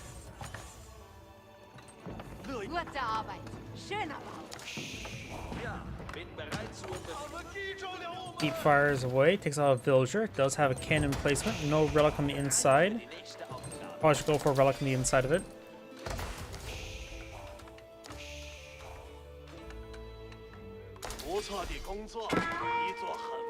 Yellow's now going for pyrotechnics.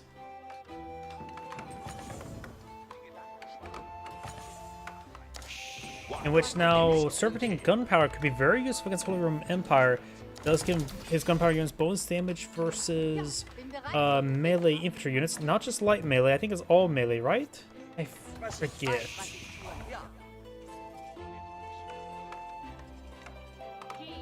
Don't see any university just yet.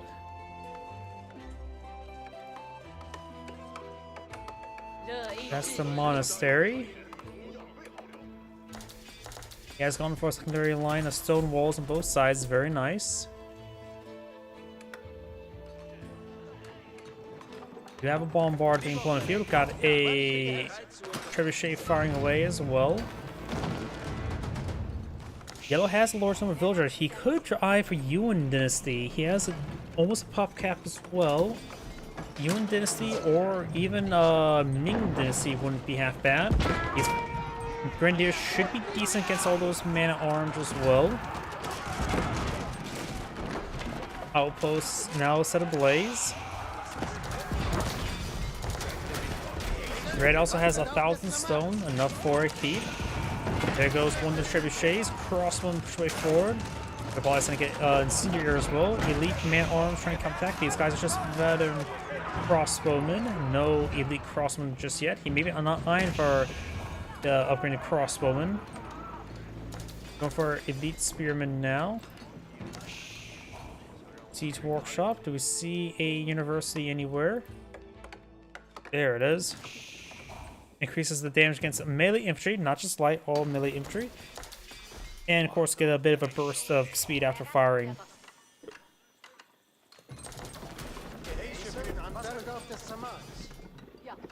Incendiaries could be useful as well if he pursues a gunpowder line. Handful of hand cannoneers being pulled in the field by the Chinese square. Over serpentine gunpowder now. He's just going to use Spearman to hold the line. After all, Spearman and the Palace Guard are going to be last just as long as each other when fighting against the Holy Roman Empire Man-at-Arms. He can also eye for some Spring Golds. He has a pretty nice force here and pretty good formation. Plus 80% light melee, so you can base the standard hand cannoneer damage against light melee. Or just against melee, not light.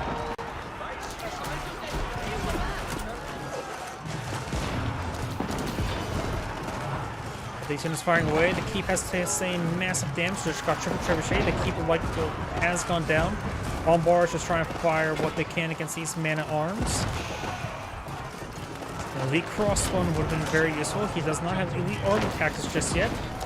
Plus 4 melee armor blue go a long way. Just for his spearmen to hold the front line.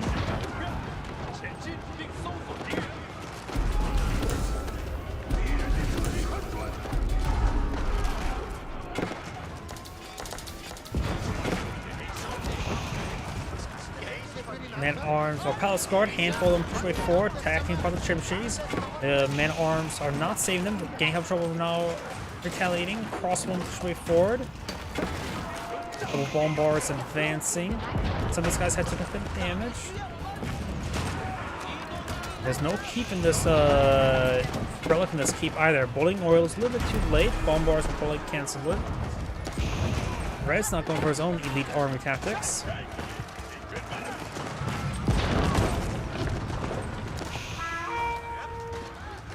Emergency repair active thanks to Palace of Swabia. Gave him a lot of extra help. The yellow has broken on through, picking up some of this other stuff. Some of Red's villagers going down. He does the Palace of Swabia, but that could go down. He does need more villagers. He also needs more military units. Going for a Lord Summer Lance connects.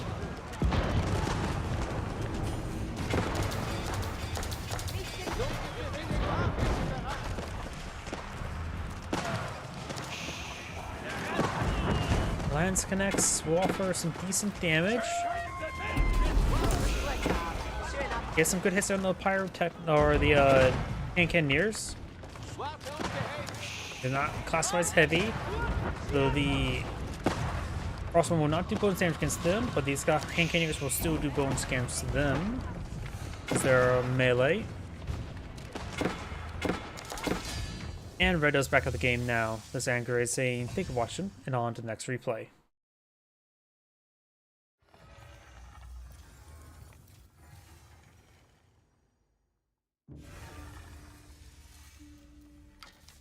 On to the next player.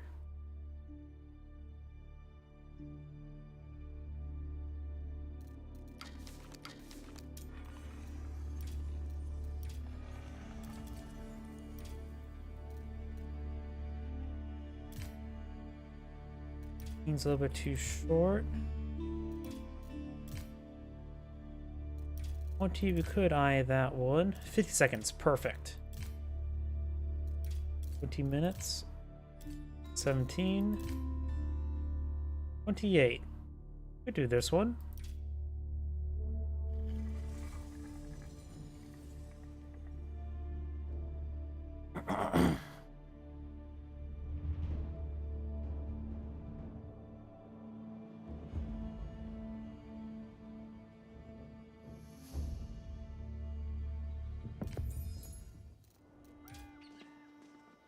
Greetings everyone, and Great here with another Age of Empires 4 replay. As well on the south side as the Red French, we have VES Muhodo.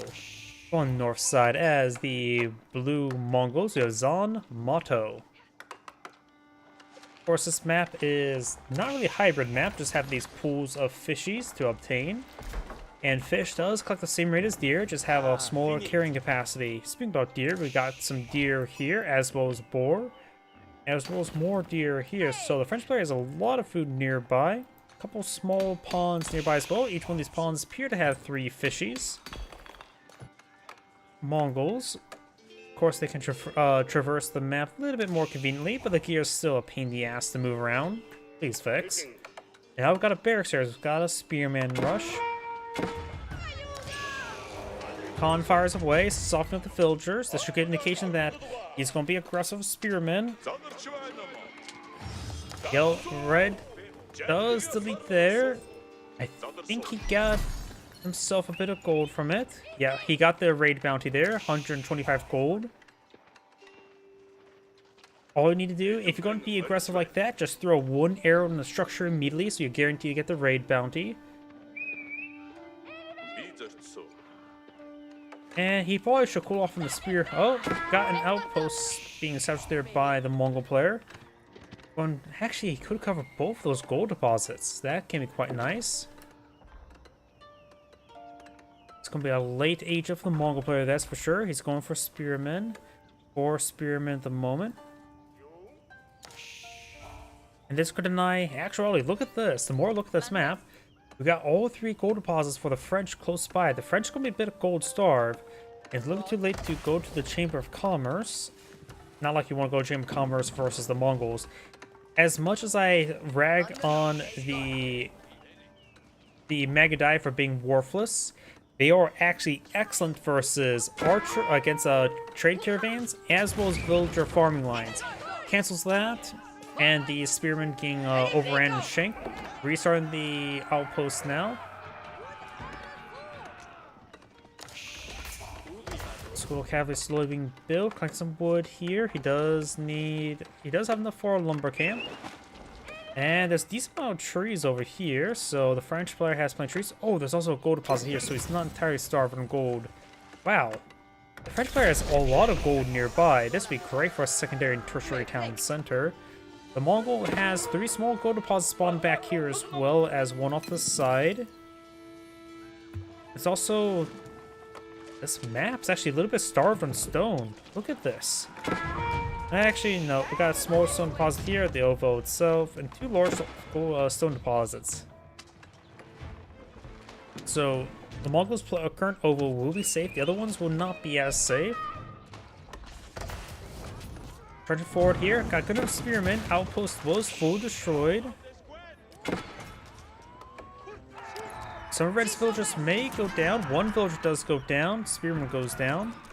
Blue's actually killed off 2 villagers. There goes another spearman.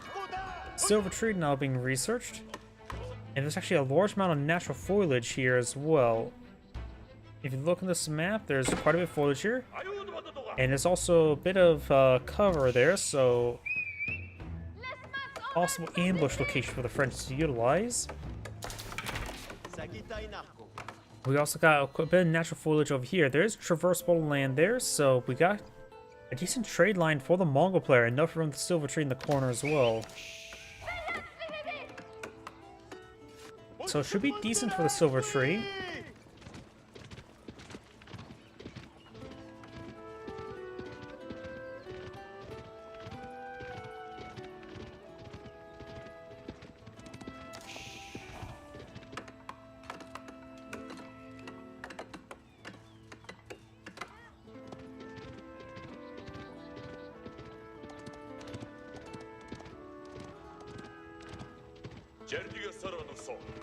The Khan has taken some damage, but he should be able to get inside the town center.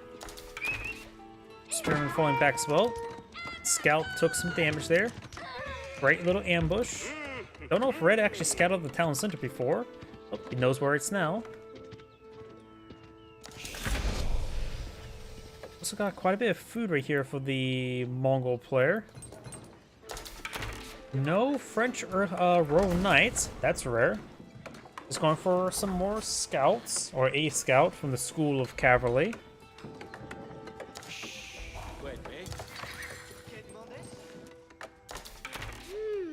Silvertree can migrate up north. Harding Khan, of course, now can fireball on the move for 3 damage rather than 2.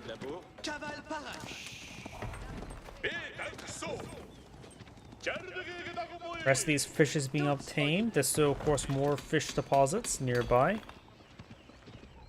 He is going to wall off that tiny little bit there. Good damage down the Khan. Over the French player is not getting Royal Knight, going for more archers. Do have, of course, that's the Hardin Khan. Got Prime to Keshik upon the field and has some basic spearmen. One thing he can. Perfect. He puts spearmen next to these point there. Help protect his trade. If you ever. Yep, the Silver Tree's migrating up north. Going out some pastures there. He could actually deploy the pastures over here. That's not too far a distance to traverse. Get extra cheap production. Keshik's charging way forward. One Keshik may go down. Keshik down to 1 health.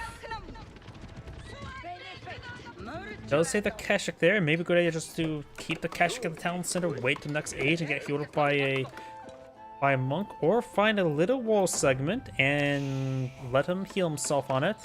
Give him a bit of a workout. The Khan has gone down. He also has a spearman over there, so maybe he's not exactly good. I have a good idea which way he wants to do trade. Always thought the Silver Tree right there. I'm pretty sure there's traversable or deployable land there. If he goes to here, I'm pretty sure the traders will go around. Not exactly optimal.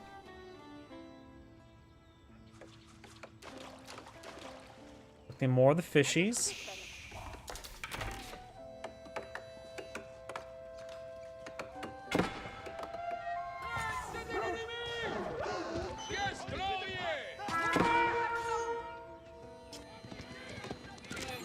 One Keshik's gone down, that boils the 1 health 1. 3 Keshiks on the field, another times 2 Keshik on the build queue. And a 3rd Keshik after that.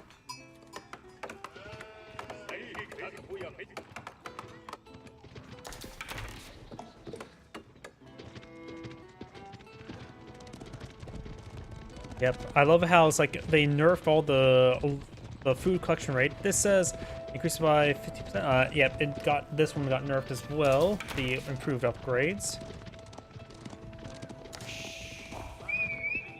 I wonder.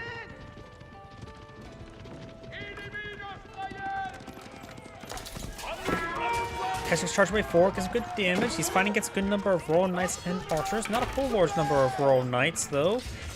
He could mix in some horsemen as a supplementary force.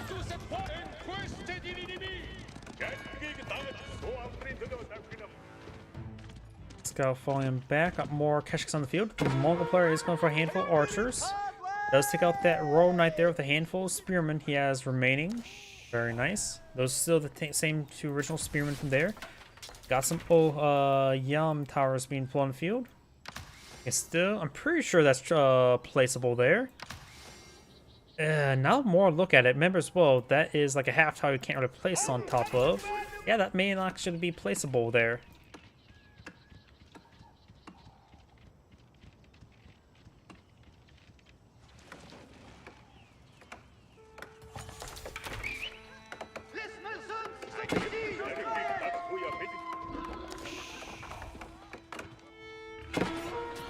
Pumbaa being claimed behind some walls, very nice. Scout down, not big surprise. Got a decent Keshik force here. French player does have faster village reduction, but of course, just calling off a couple villagers cancels it out. And now the Mongol player is getting out his traders, increasing his own civilian count. Good number of Keshiks are quite wounded. Archer there.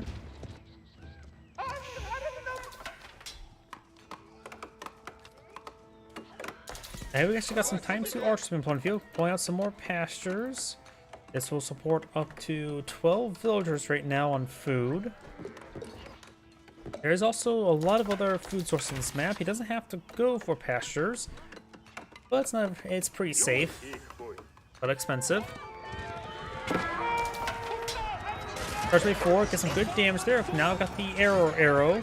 Increase attack speed as archers for a short amount of time.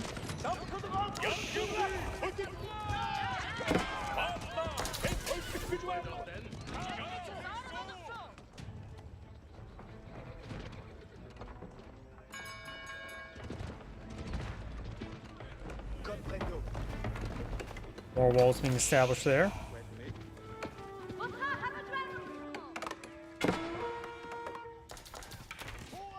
Couple spearmen here. Of course, they're not even hardened spearmen, and we get hardened spearmen. It goes from plus 17 damage cavalry to plus 24. So it is quite important to go for the hardened spearmen. It is. Oh, he just got it. And so now they have. Wait, no, that's I was looking at the wrong player. The French player has hardened spearmen. If I click on one of them, or plus 20, it does add up. Alright, being pursued there. Wolf distracted the spearmen. Villagers backing off from the fishies. Takes a bit of damage there. Down south, got these villagers backing off from the Keshik. When the Keshik does take it down. One of the traders go down. Here comes a spearman. Gets some good damage there. It's somewhat a good idea to keep a small garrison spearman on each side of the trade, as it's a common point for players just rally their horsemen and knights to harass your trade. That Keshik's probably going down. Got these horses now pushed way forward, a good number of archers as well as these Keshiks.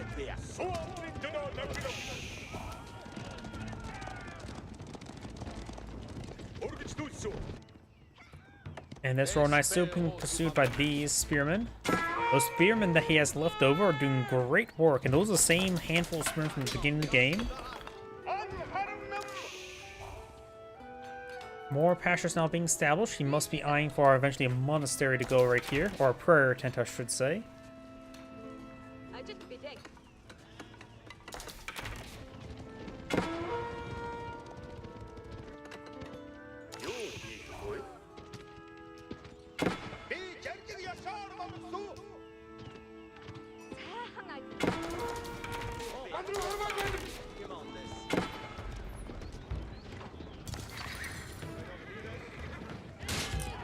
Good attack there. Keshik does retaliate.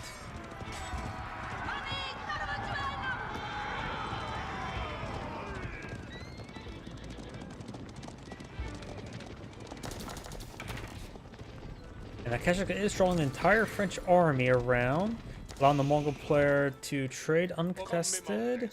Got another knight here. Does stab that one trader a couple times. Yep, right now blue just needs a handful of spearmen to scatter across the region. You can also probably, yep, there's more of these towers going on up.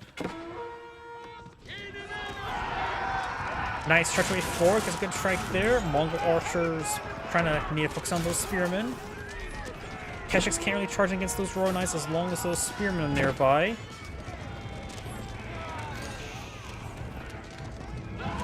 Archers gets good damage on those spearmen.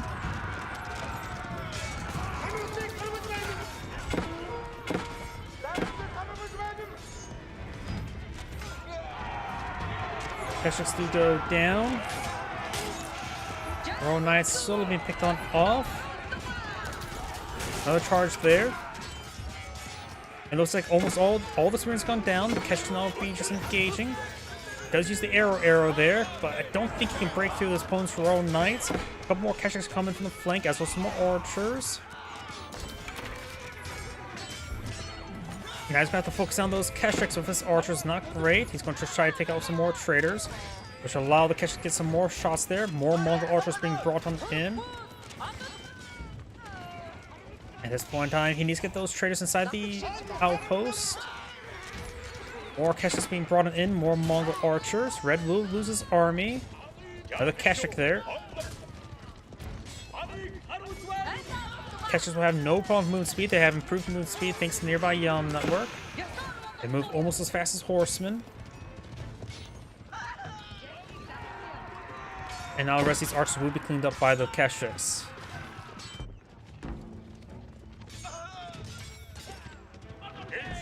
Okay, so all those units there. The red has got off a good number of civilians. Have similar destroyed value, but that is usually not very accurate. And right now the Mongol player has a larger army in the field, getting out more Keshiks. Not more spearmen at the moment. Red has a slight villager advantage, but with all these traders, should be providing more economy than individual villagers. Probably close to like 40% more as well. Does appear to have the full Silk Road leveled on up. Archer does go down there. Nope, he only has 10, so he does not have the full Silk Road, so he can actually get more gold.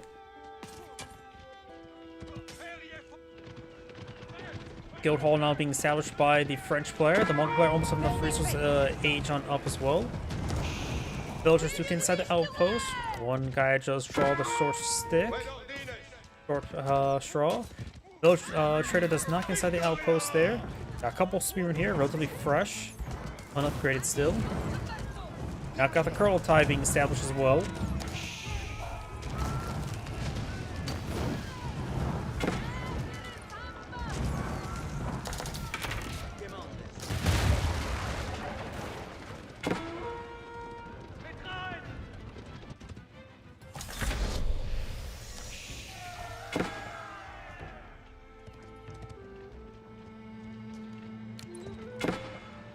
Oh, we also got an arrow slit here. Sounds like a great use of stone, honestly. French player has 0 stone right now stored on up. The Mongol still is maintaining good stone income. He has enough fresh ovo here.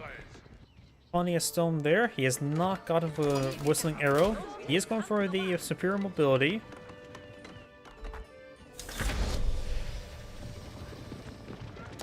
Both players age on up. Kurultai can be packed on up and pushed forward. After all, there's a little bit of choke point to the French base, so establishing the Kurultai right there. Also quite a bit of gold he can camp. He is collecting from this gold deposit, but that won't last forever. If the Mongol player can set up a siege camp here, he can basically deny all the gold to the French. The veteran catcher and veteran archer research right now to the Mongol player.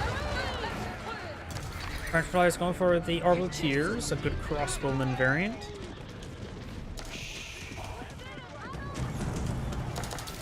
They also have the passive ability to allow him to be very effective versus archers as well.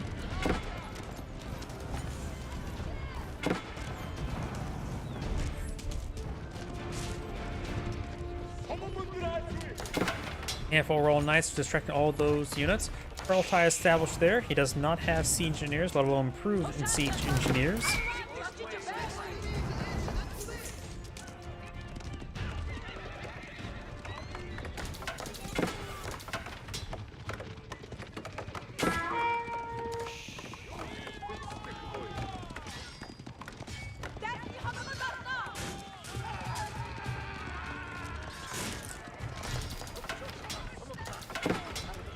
Does get all those villagers on the inside.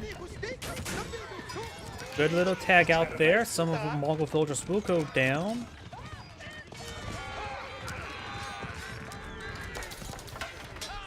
Does take out all those Royal Knights there. He does have a decent amount of units. Now he's going to take time to micro over here. Red has his town center fully garrisoned. I'm not sure with military units. Was. A decent number of spearmen and arbaletiers. Some archers still left over. Not many knights. Kurultai, I should say, established right there. And then start getting out siege weapons. Get improved siege engineers and start siege down your opponent with traction trebuchets. Maybe get out the raid bounties or improved raid bounties.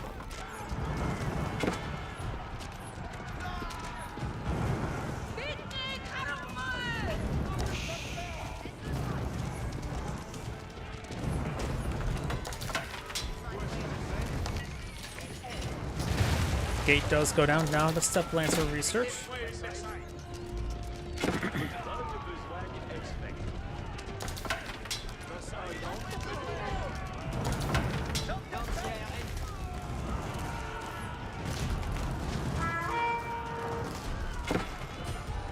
Spearman charging way forward. Couple housing does get set ablaze, and the French player is now at pop cap. There'll be even more pop cap relatively soon. And he could take time to start torching down everything, get some more raid bounties. Royal Knights and Scouts right there. He doesn't have any whole spearmen nearby. That's why he should keep a garrison spearmen.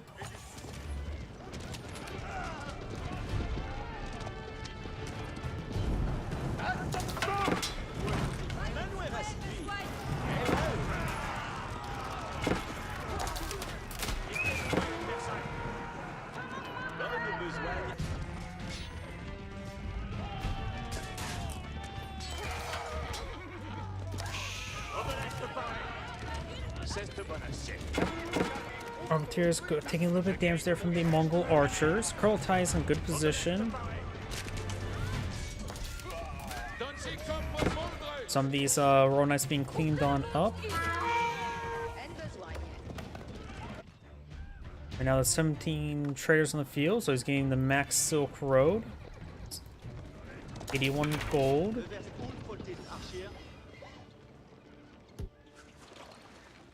More fishes being claimed up here, as well as this gold deposit. He's braked out over here. A little bit risky spot, but the Mongol player has not spotted it. And look at a number of outposts being established here, probably primarily for the Yam network to move his stuff quicker.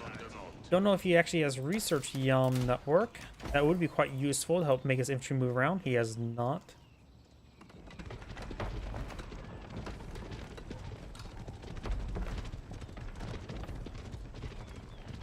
Siege engineers and improved siege engineers? It is improved siege engineers, so now you can build traction trebuchets. Now we've got the circle summoning dance of the traction trebuchet. 2 traction trebuchets going on up. You know as well, the Kurultai does affect siege weapons, improving its damage as well, so traction trebuchets should be getting pretty nice damage bonus near them.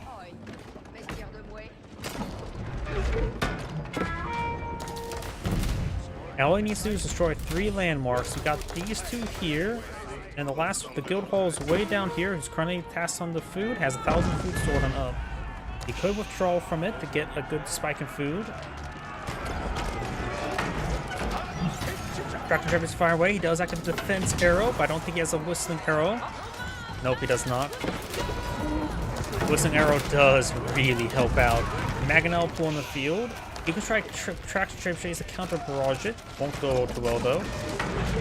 But it's not fighting near the Kurultai. The Kurultai auras are ending a raid around here. Kesh is trying to charge the Mangonel. Mongol archers scattering. Got good enough crossbows mixed up in as well. 8, a pretty good hit there. Colin taking some damage, but the whistling arrow's on cooldown, so losing Colin's not a massive problem. And this body of water is causing massive issues. We've got Spring Golden placement here. Bush just fall back with his forces. He will take out the Mangonel. Red's falling back with his forces. I'm so surprised he didn't use passives there. It's pretty fast casting ability and would have greatly reduced damage received from these forces. Bruce, oh, he did use on some of them, gives him +5 range armor. These archers do 9 damage at the moment.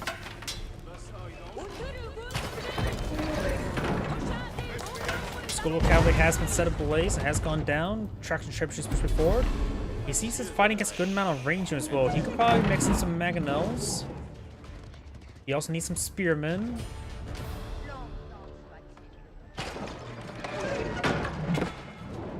Capital now under fire.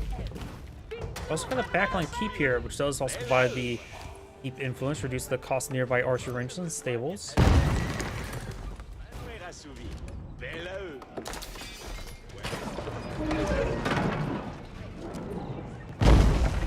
Good damage there onto the capital.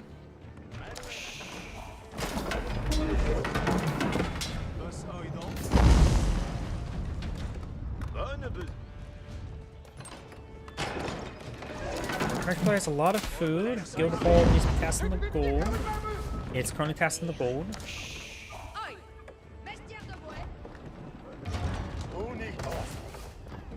There's this gold mine up here. It is walled in with basic walls. I don't know if anyone's actually seen it just yet. The capital's now set ablaze. I wonder if Blue knows the guild hall is, he could dive it now. The capital has gone down. If he knows the guild hall is, he just needs to focus it down. He needs, in order to get an age up, try to get another landmark in the field. He will need a lot more gold. Kurultai established there. Keep under fire. Trying to push this way forward. The Kurultai can draw a lot of fire there. Going for some Mangonels. Doesn't get that one complete. One Mangonel complete. Horseman charging way forward. Horseman versus Horseman. Trying to take out the Mangonels. Red's Mangonel does go down. Blue's Mangonel should just be able to move forward at this moment in time. He's having trouble moving forward. There's a lot of traffic there. Cancel a siege weapon, I believe. These landmarks still cause mobility blockers. Okay, good volley to the blacksmith, setting a blaze. He needs to head to that guild hall. He needs to keep on moving. Right there is probably a good spot to siege down the guild hall. A lot of infrastructure here to cause mobility issues. Blue's Magnet gets a good hit there, and now he's sieging out the guild hall. Destroying that is game over. Red is not really investing his food, nor anything else. He can just spam out horsemen, spam out spearmen, spam out archers. Just spam out something. He spammed out the surrender button. It's Angrade saying, thanks for watching, and on to the next replay. And I feel my voice starting to go out, so that shall be my last replay for tonight. So everyone, thank you for watching. Have a good evening.